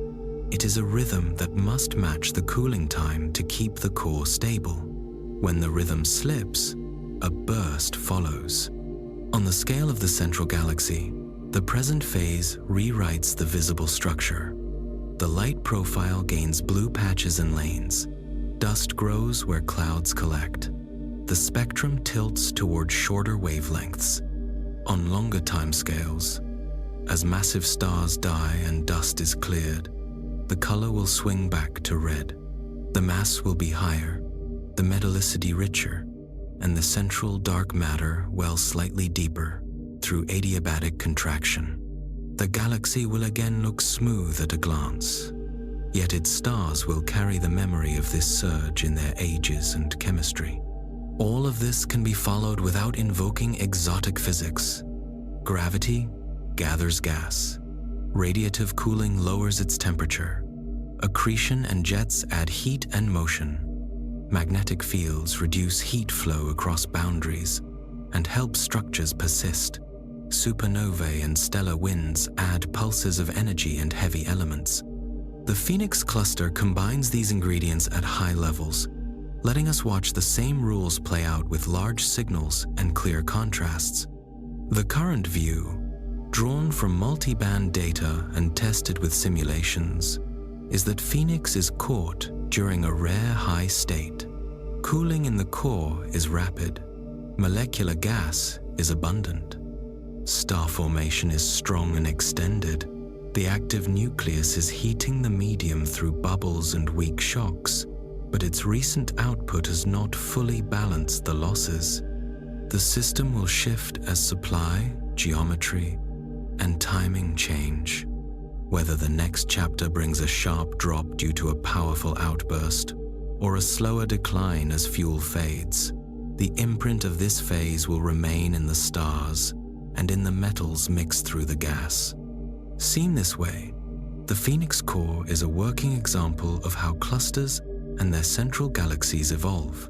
It ties together inflow from the cosmic web, the storage of gas in a hot halo, the condensation of that gas into clouds, the birth of stars, and the return of energy and elements to the medium. The numbers are large, but the chain is simple. Measure the flow in, measure the light out, map the structures that link them, and compare to the laws that connect pressure, gravity, cooling, and feedback. The result is a clear picture of why one of the quietest kinds of galaxies, in one of the most massive places in the universe, can, for a time, shine with the pace and color of youth. Emerging from the supermassive black hole in the Phoenix cluster's core, twin jets of relativistic plasma drive into the surrounding medium at nearly light speed, carving channels through the hot gas and leaving broad cavities seen in X-ray maps. Near their launch point, the beams are narrow and tightly collimated. Farther out, they widen, bend, and brighten, where they strike denser pockets of gas. Their footprint spans hundreds of thousands of light years, a mechanical imprint written across the cluster's central atmosphere.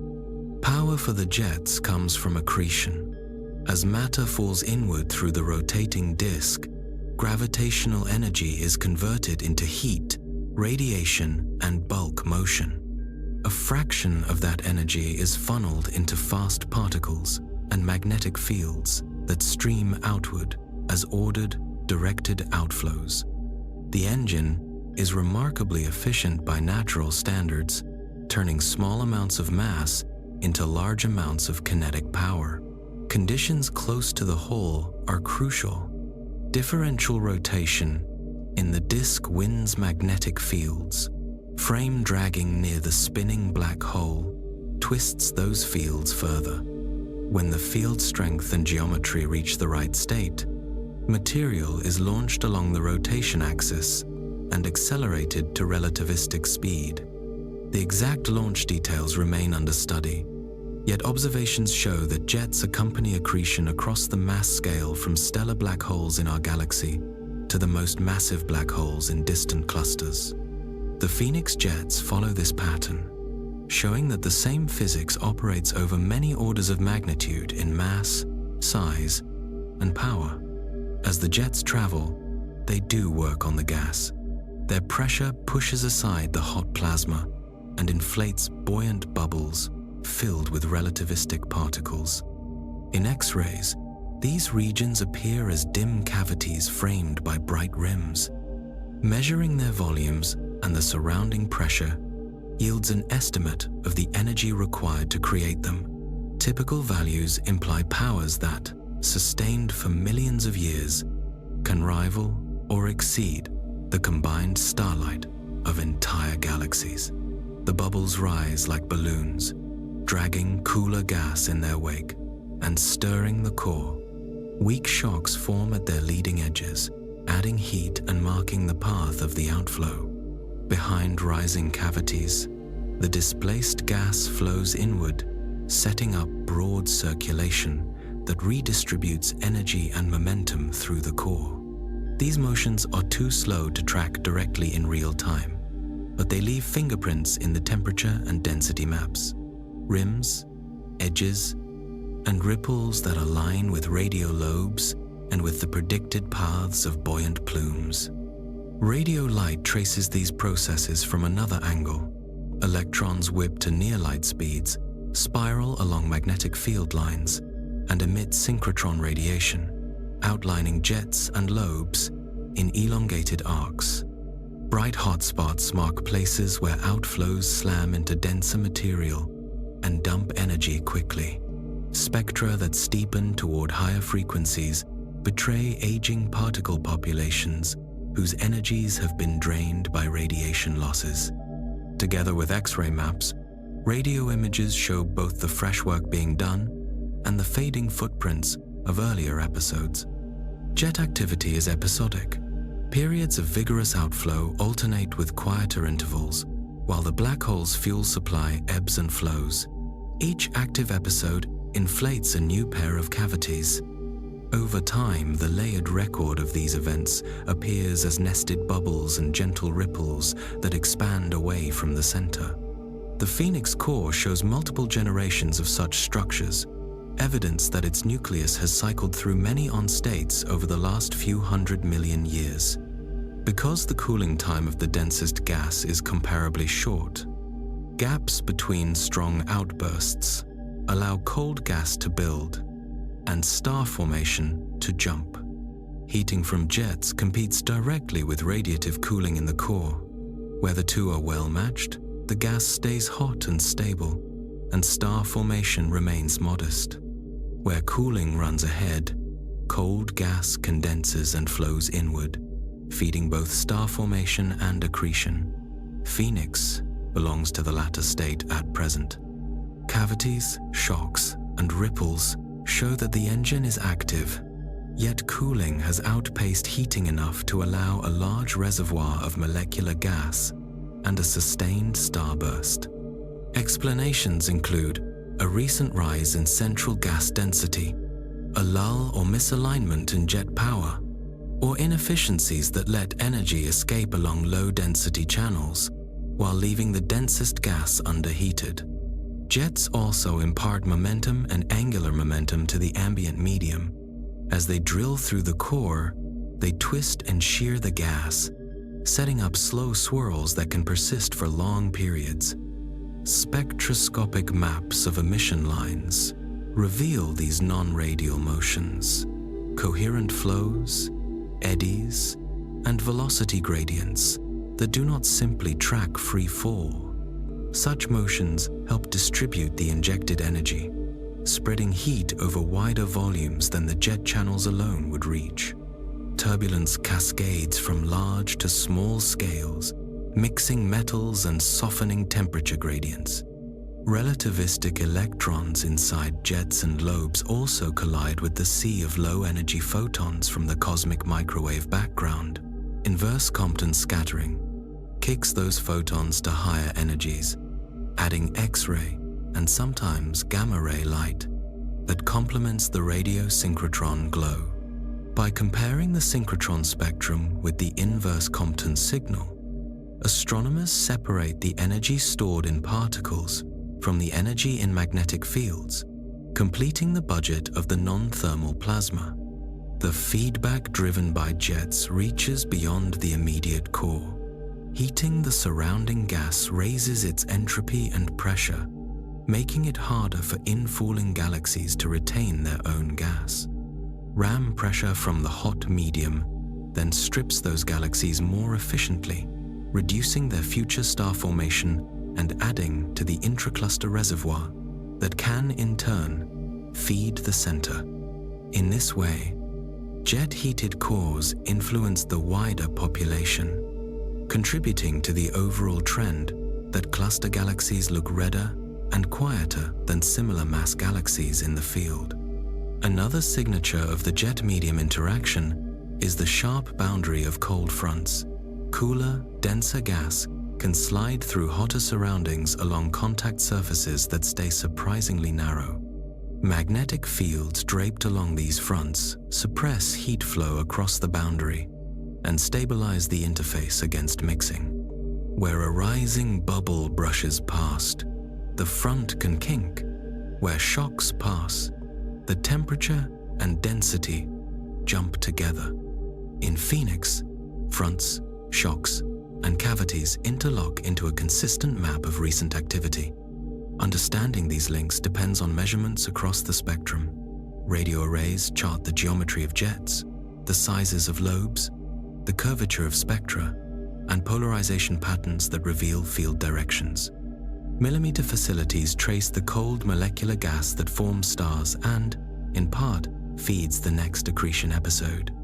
Infrared telescopes weigh the dust warmed by young stars and by the active nucleus. Optical and ultraviolet instruments map ionized filaments and measure line ratios that diagnose temperature and density.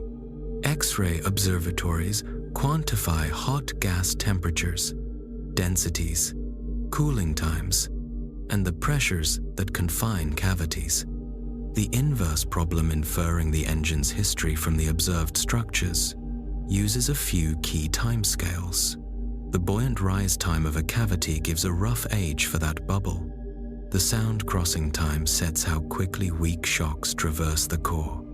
Radiative cooling times identify the zones most prone to condensation. The eddy turnover time in the turbulent cascade tells how fast injected energy mixes.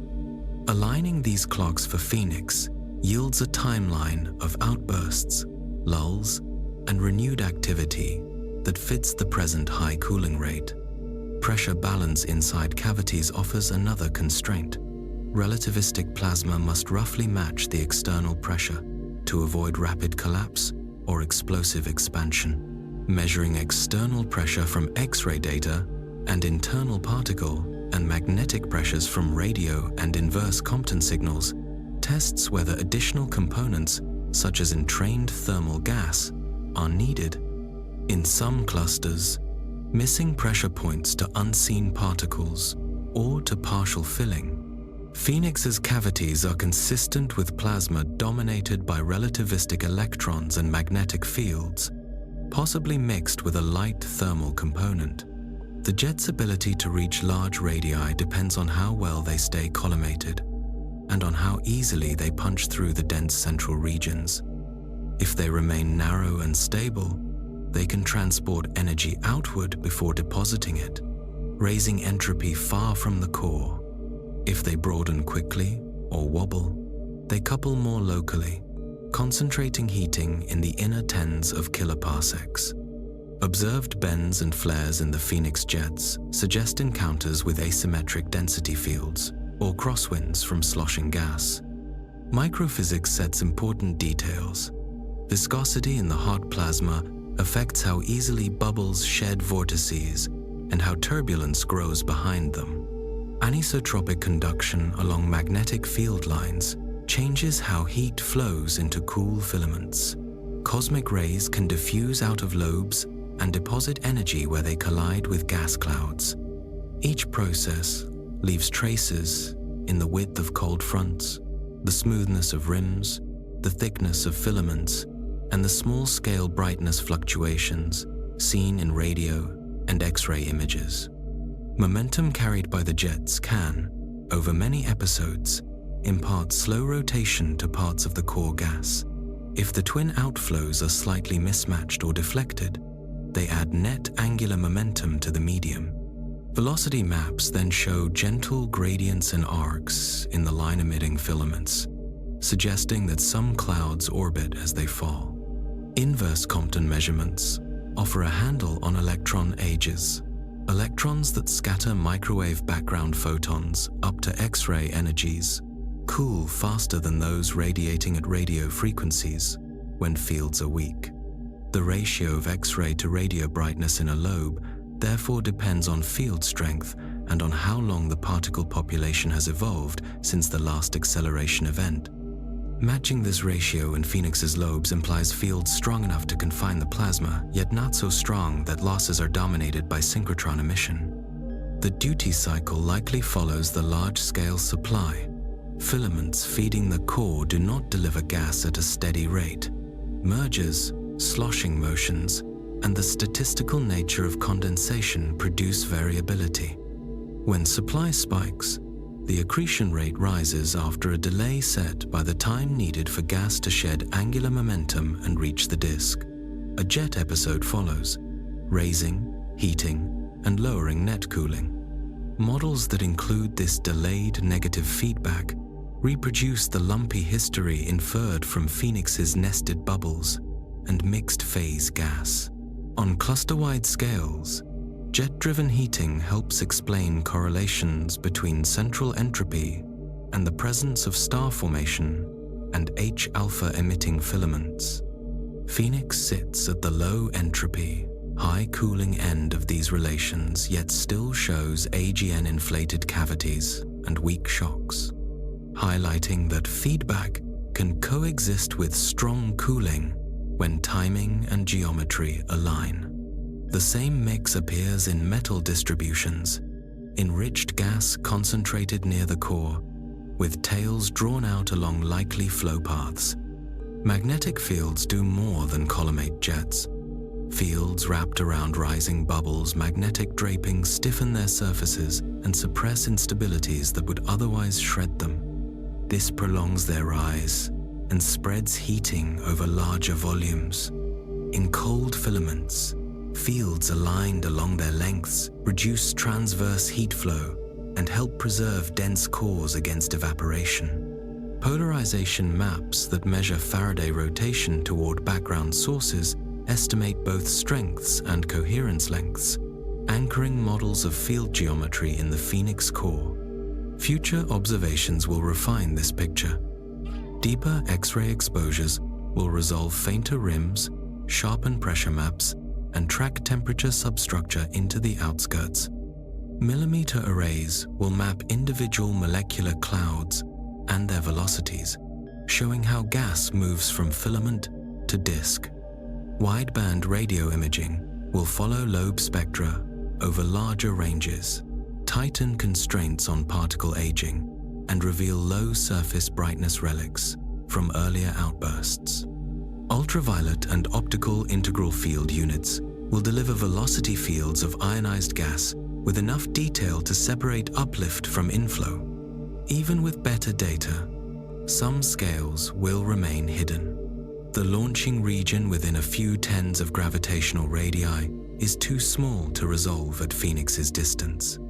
Assumptions about disk thickness, magnetic flux accumulation, and black hole spin will be tested indirectly through jet power, variability, and spectral signatures. Transport coefficients, viscosity, and conductivity likely vary with local plasma conditions and may differ from simple collisional estimates.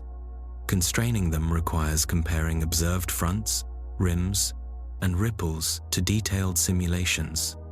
What is secure is the central role of jets in linking the smallest and largest scales. Material that orbits within light hours of the event horizon ends up changing gas temperatures and pressures across hundreds of thousands of light years.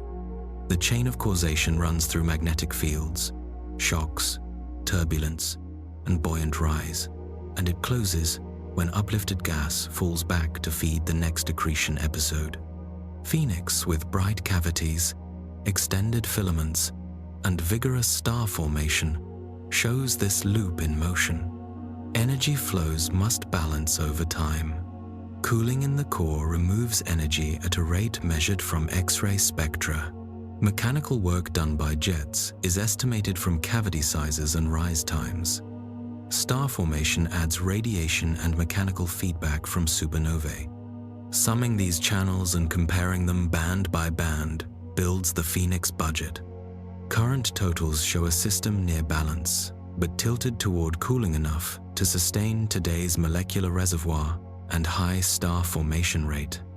Across the spectrum, photons carry this account. Radio maps delineate where relativistic particles and fields live. Infrared counts the dust-reprocessed light of young stars. Optical and ultraviolet isolate hot stellar populations and the ionized gas around them. X-rays reveal the hot medium and the footprints of mechanical heating. Hard X-rays and gamma rays trace the highest energy interactions, including inverse Compton scattering by jet electrons. No single band suffices. The combined view binds the story together. In this light, the Phoenix cluster is not unusual in kind, only in degree. It occupies an extreme where cooling is unusually strong, and feedback, while present, does not yet cancel it. That makes it a valuable test of how accreting black holes regulate their environments.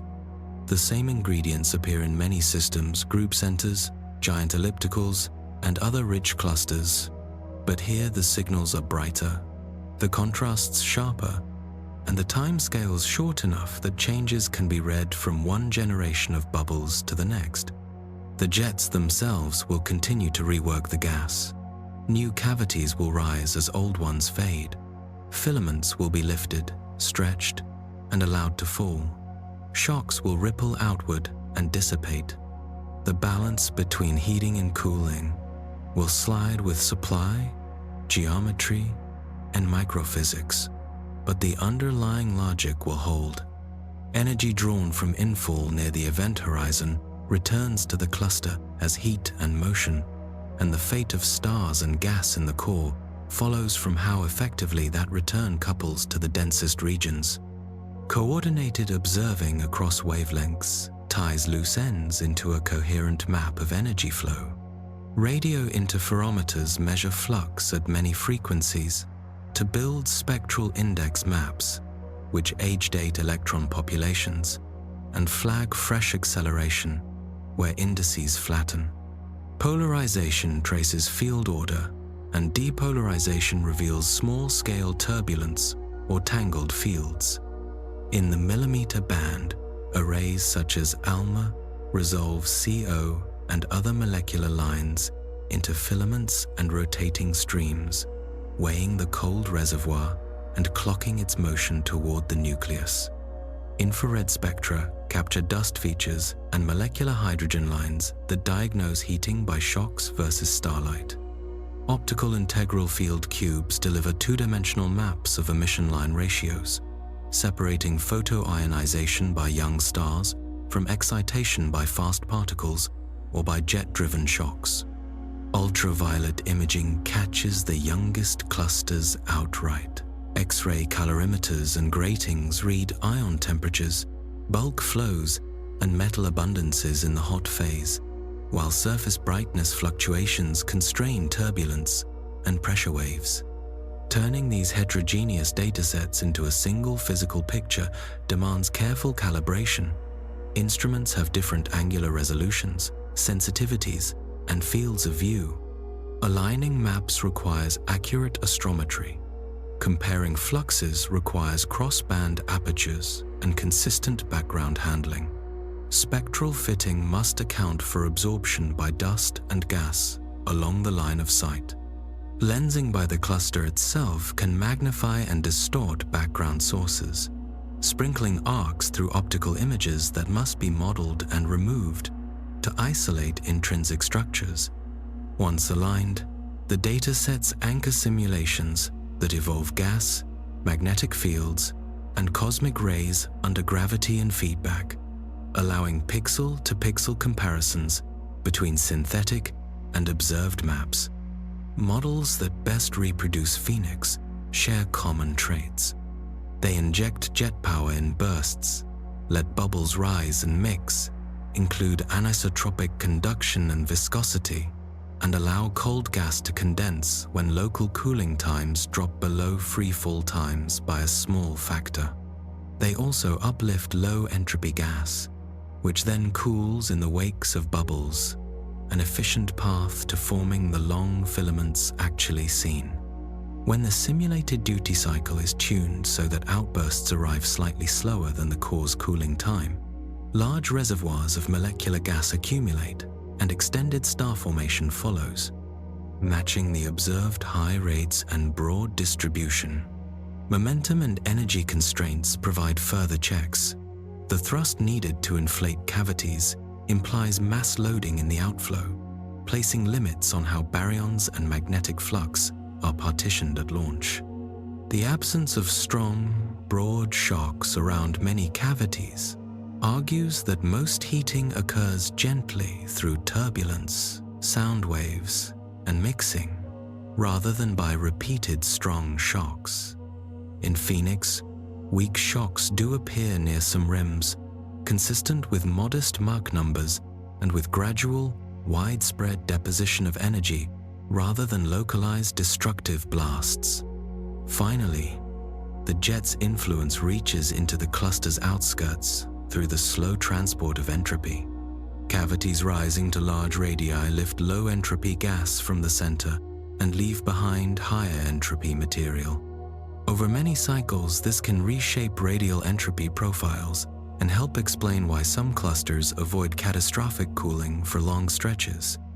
Phoenix, with its still low central entropy and strong cooling, likely sits midstream in this reshaping. Its present high state, a phase that will taper as heating catches up and inflow wanes. Around the Phoenix cluster, space is not empty. Stretching for tens of millions of light years is a lattice of filaments and wide gaps called voids, together making the cosmic web. This web is the large-scale pattern of the universe, shaped mainly by dark matter's gravity over billions of years. The cluster sits at a junction where several filaments meet, so material streams along these bridges toward the node. Gas, small groups, and lone galaxies follow the same paths. Seeing the cluster in this setting explains how it assembled, how it keeps growing, and what may come next. The web grew from tiny ripples in the early universe. Soon after the Big Bang, quantum fluctuations were stretched to large scales during inflation. Those slightly denser spots attracted more matter. Less dense spots lost matter and became emptier. Gravity amplified the differences. After billions of years, matter settled into sheets and threads wrapped around vast voids. Clusters formed at the crossings, where inflow was strongest. The Phoenix cluster is one of these crossings, built where many streams converge. Filaments around Phoenix are traced in two main ways. One is by following the positions and redshifts of galaxies, which outline long chains leading in toward the core. The other is by watching how gas along the line of sight absorbs background light, leaving fingerprints in spectra. Both reveal bridges that feed the cluster. As gas falls down these bridges, it speeds up and heats, and when it meets the hot intracluster medium, it helps build and maintain the X-ray bright plasma, now filling the core. This inflow has not stopped. New galaxies and groups continue to arrive, keeping the system alive and changing. The contrast between filaments and voids is strong. Filaments can hold galaxy densities many times the cosmic average. Voids can fall to a small fraction of it. That contrast shows how effectively gravity gathers matter. Phoenix, being very massive, tugs on galaxies and gas far from its center, guiding their motion over tens of millions of light years. Even at those distances, its pull shapes orbits and sets where smaller systems will end up. Dark matter maps confirm the pattern. Though dark matter does not shine, its gravity bends the light of more distant galaxies. Measuring the small distortions in their shapes, weak gravitational lensing reveals how mass is spread through and around the cluster. These measurements show dark matter concentrated in the cluster, spilling along the same filaments traced by galaxies and gas. The agreement between visible and invisible components supports the view that dark matter sets the backbone of structure, with gas and stars filling in along the same lines. The filaments are not still. Gas and galaxies move along them at hundreds to thousands of kilometers per second.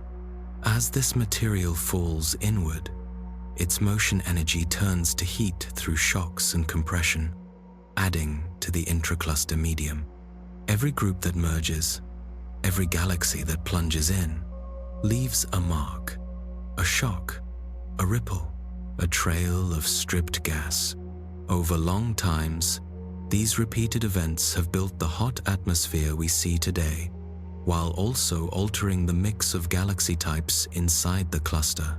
Flows along the filaments influence galaxy encounters. In falling galaxies often arrive in streams, pass near the dense center, and experience strong tides and high-speed glancing collisions. Gas can be pulled out, star formation can be triggered and then quenched, and sometimes two systems merge.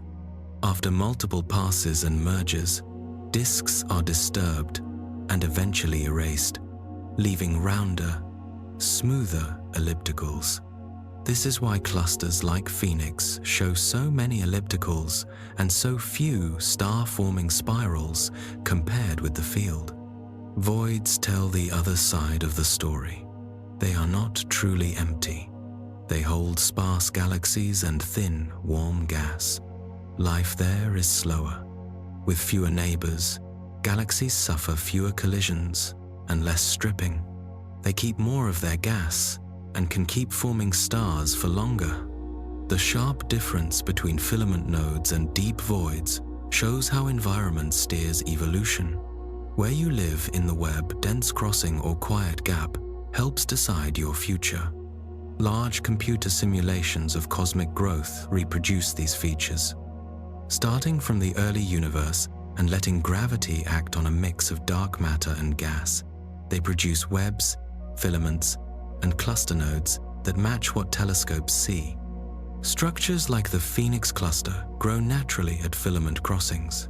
By comparing Phoenix's mass, galaxy content, and gas profiles to these synthetic universes, astronomers test models of cosmology, including the amounts of dark matter and dark energy and the initial ripples set by inflation. The close match strengthens the framework we use to read the universe. The web carries most of the intergalactic medium, the diffuse gas between galaxies. This gas leaves thin absorption lines in the spectra of bright background sources, especially quasars. Lines from hydrogen and from heavier elements reveal temperatures, densities, and chemical enrichment. Along filaments near the cluster, the gas is warmer and denser than in voids, as expected if gravity has been heating it on the way in. Metal lines show that winds and outflows from galaxies have carried elements into this space over time. Phoenix's future depends on its place in this network and on the expansion of the universe. As long as gas and small systems keep streaming in along filaments, the cluster will grow. It could merge with neighbors and help build a larger supercluster spanning hundreds of millions of light years. Yet there is a competing trend. The expansion of the universe is accelerating due to dark energy. Over very long times, this acceleration will increase distances between the largest structures and weaken the supply lines. If dark energy keeps acting as it does today, clusters will become more isolated. Filament inflow will slow, then stop. The Phoenix cluster will evolve with what it has bound to it, while the broader web stretches away beyond reach. Expansion affects what we measure today as well. The light from Phoenix has redshifted its wavelengths, stretched because space expanded while the photons traveled. The measured redshift, about 0.6, tells us we are seeing the cluster when the universe was roughly 60% of its current age, a period when much of the web was still knitting itself together. The Hubble constant links distance to recession speed, letting us place Phoenix at the right scale and time in the cosmic timeline. Dark energy itself remains a mystery. Its main effects are clear. It makes up about 70% of the universe's total energy budget and drives the acceleration. It might be a cosmological constant, an energy of empty space that does not change, or it might be a field that can evolve over time. Regardless of its exact nature, its influence sets how fast structures separate on the largest scales and defines the long-term boundary of what any observer can see. Inside clusters, the expansion does not pull galaxies apart because gravity there is strong enough to hold the system together. Beyond cluster edges, though, accelerating expansion will, over time, push even nearby clusters outside each other's horizons. In that far future, a cluster like Phoenix will persist as an island of bound matter. Outside that island, distant light will fade away as the space between structures grows faster than light can cross it. The cosmic setting also informs measurements inside the cluster. The matter density of the universe sets how quickly filaments feed mass inward. The expansion rate and dark energy properties influence how rapidly those feeds weaken. Models that fold these ingredients into simulations of clusters must reproduce observed temperature profiles of hot gas, the rate at which gas cools and condenses, and the pattern of star formation in the central galaxy. Phoenix, with its strong cooling and high star formation rate, lives in a part of parameter space where inflow remains vigorous and feedback has not fully caught up. On the sky around Phoenix, weak lensing maps show mass flowing along the same directions as the filaments traced by galaxy positions. Optical surveys count the galaxies riding those flows. X-ray observations pick out shock fronts and compression wherein falling gas meets the cluster's atmosphere. In the millimeter band, the Sunyaev-Zeldovich effect, the scattering of cosmic microwave background photons by hot electrons, reveals pressure across the cluster and into the feeding bridges. Together, these tools outline how matter arrives and where it goes once inside. The dynamics at the edges matter for the core. Infalling groups bring their own hot gas and dark matter halos. As they fall, ram pressure strips gas that trails behind like a tail. Some of that gas mixes and heats. Some cools later and becomes part of the central reservoir. The rate of such deliveries, the angles of approach along different filaments, and the turbulence they induce all influence how much cold gas forms and how much reaches the central galaxy. This is one reason why clusters with similar masses can show different core behaviors. Voids surrounding the filaments evolve too, just more slowly. Their lower densities mean weaker gravity, so growth is gentle. Galaxies there can follow quieter paths, keeping their disks and star-forming gas. Studying both void and filament galaxies at the same cosmic time reveals the importance of environment. Same laws, different outcomes, because the starting conditions and neighbor effects differ. High-precision measurements refine this picture further. Redshift space distortion, small shifts in galaxy positions in redshift surveys caused by their peculiar velocities show how quickly matter is flowing along filaments. Cross-correlating these flows with weak lensing maps ties motion to mass. Absorption studies against background quasars measure temperatures and metals in the bridges themselves. Each dataset adds a piece, and Phoenix's neighborhood becomes less an artist's concept and more a measured network. Over the longest times, dark energy will decide the pace of change. If it stays constant, inflow fades, and islands of bound matter become the long-lived endpoints of structure formation. If it varies, the timetable shifts. Either way, the Phoenix cluster's history and near future are set by two linked facts. It sits at a major node of the web, and the web is being stretched by cosmic expansion. Its present brightness and activity come from that position many supply lines, dense surroundings, and from the internal balance between cooling and heating that sets conditions at the center. The Phoenix cluster, seen in this context, is both local and global. Local, in that its core physics depends on gas pressure, magnetic fields, cooling times, and feedback. Global, in that its fuel supply, galaxy mix, and long-term fate are set by the geometry and growth of the cosmic web and by the expansion history of the universe. Measuring its filaments, mapping its dark matter, and tracking its inflow rates ties one system to the broader story of how matter organizes on every scale, from the first ripples after the Big Bang to the largest structures we can trace today.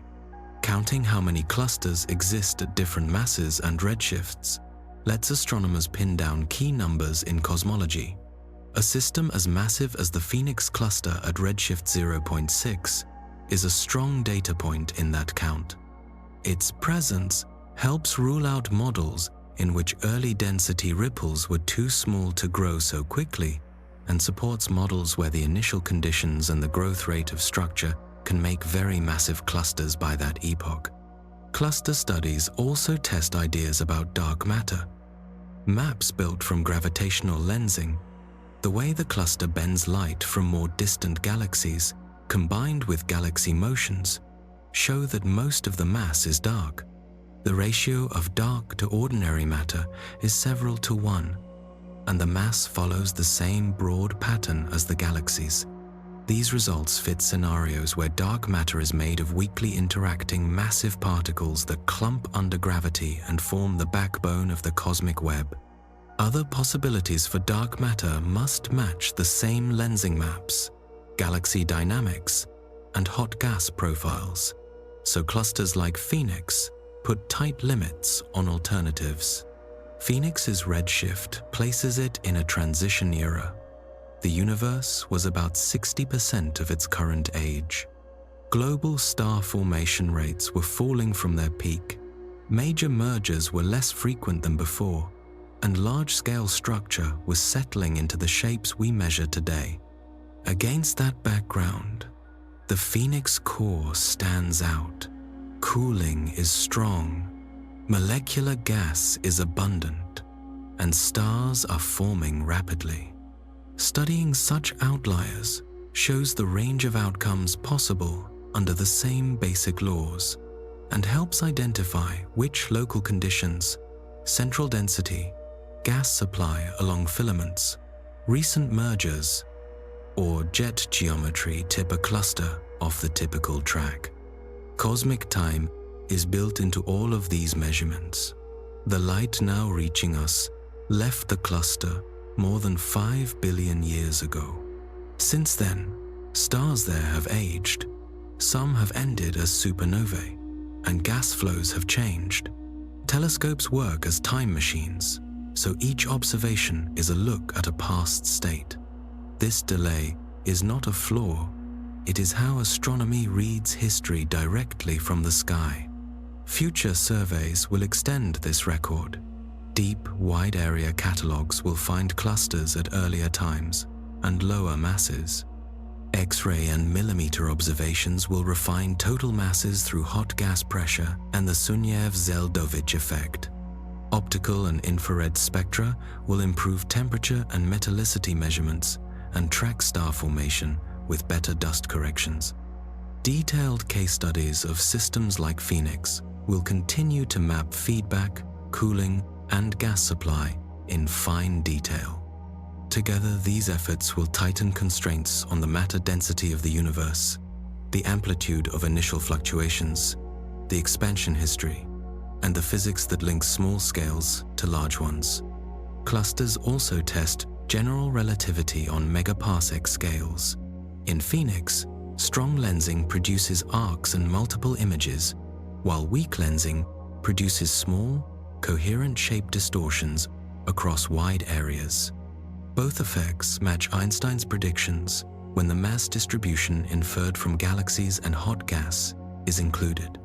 This agreement, alongside tests near black holes and within the solar system, supports the idea that the same gravity law holds across an enormous range of scales and field strengths. Placed in the wider setting, the Phoenix cluster ties together many parts of modern physics, seeded by quantum fluctuations after the Big Bang, grown by dark matter and ordinary matter under gravity, shaped by gas dynamics and star formation, moderated by energy from a supermassive black hole, and evolving within an expanding universe. It reflects the same laws measured in labs, but scaled to much larger energies, sizes, and times. As an object, Phoenix pushes against several limits at once. It gathers thousands of galaxies into a deep potential well. Its hot intracluster medium reaches tens of millions of degrees and shines in X-rays. Its central black hole is massive and launches jets that inflate cavities. Its core forms stars faster than 700 suns per year, because cooling has, for now, outpaced heating. Each element is notable on its own. In combination, they make a system where interactions are strong and signals are clear. From this system come several firm lessons. Cooling flows, long predicted, can drive large bursts of star formation when feedback does not couple strongly enough to the densest gas. The balance between cooling and heating is sensitive to gas density, accretion state, and jet direction and strength. Plasma processes viscosity, conduction, turbulence, and magnetic structure matter for how energy spreads, how filaments survive, and how cavities rise. Star formation and supernovae return heavy elements to the hot gas, changing future cooling rates and leaving chemical records that date past bursts. The system is also a life cycle. Hot gas cools and condenses to molecular clouds. Clouds form stars. Stars enrich and stir the gas. Black hole accretion adds jets and shocks, and those inputs, in turn, slow further cooling. In Phoenix, the cycle is in a high state. The core is bright in infrared and X-rays, filaments are extended, and cavities mark recent outbursts. In other clusters, The same cycle sits at a quieter setting. The controls are the same, only the levels differ. The light that carries these facts is gathered by instruments designed for specific bands, X-ray observatories, map temperatures, densities, and metal abundances, and outline cavities and shocks. Millimeter arrays detect cold molecular lines and weigh the gas that fuels star formation and accretion. Infrared telescopes measure dust reprocessed starlight and provide star formation rates. Optical and ultraviolet data trace ionized gas and hot, young stars and measure galaxy redshifts to build three-dimensional maps. Radio arrays trace jets, lobes, and magnetic fields and read the history of particle acceleration from spectra and polarization. Combining these views turns faint signals into a coherent physical picture. Theory and simulation provide the framework that ties observations together. Models of accretion, disks, and jet launching explain how small-scale magnetic structures can drive large-scale outflows. Hydrodynamic and magnetohydrodynamic simulations show how bubbles rise, how turbulence spreads, and how cold gas can condense when local cooling times are short. Cosmological simulations put clusters into the cosmic web and track how filaments supply gas and mergers trigger changes. The Phoenix cluster's extreme properties make it a demanding test for each part of this chain. Matching its maps and rates strengthens confidence in the models. Mismatches show where physics is missing, or couplings are misestimated. The tools that make these studies possible are precise by necessity. Space-based X-ray mirrors focus high-energy light, and detectors record spectra with accuracy fine enough to separate lines from highly ionized atoms. Adaptive optics on large ground-based telescopes sharpen faint optical features despite atmospheric blur. Radio interferometers span continents and combine signals with timing good to billionths of a second to form images that resolve jet structure and polarization. Each advance reduces uncertainty and reveals smaller features within the broader flow.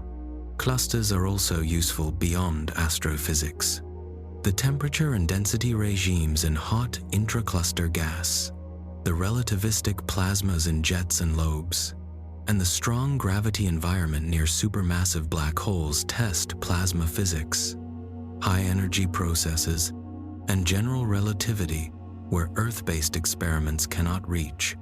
Results from Phoenix and similar systems confirm that the same equations govern matter and fields from laboratory scales to cluster cores.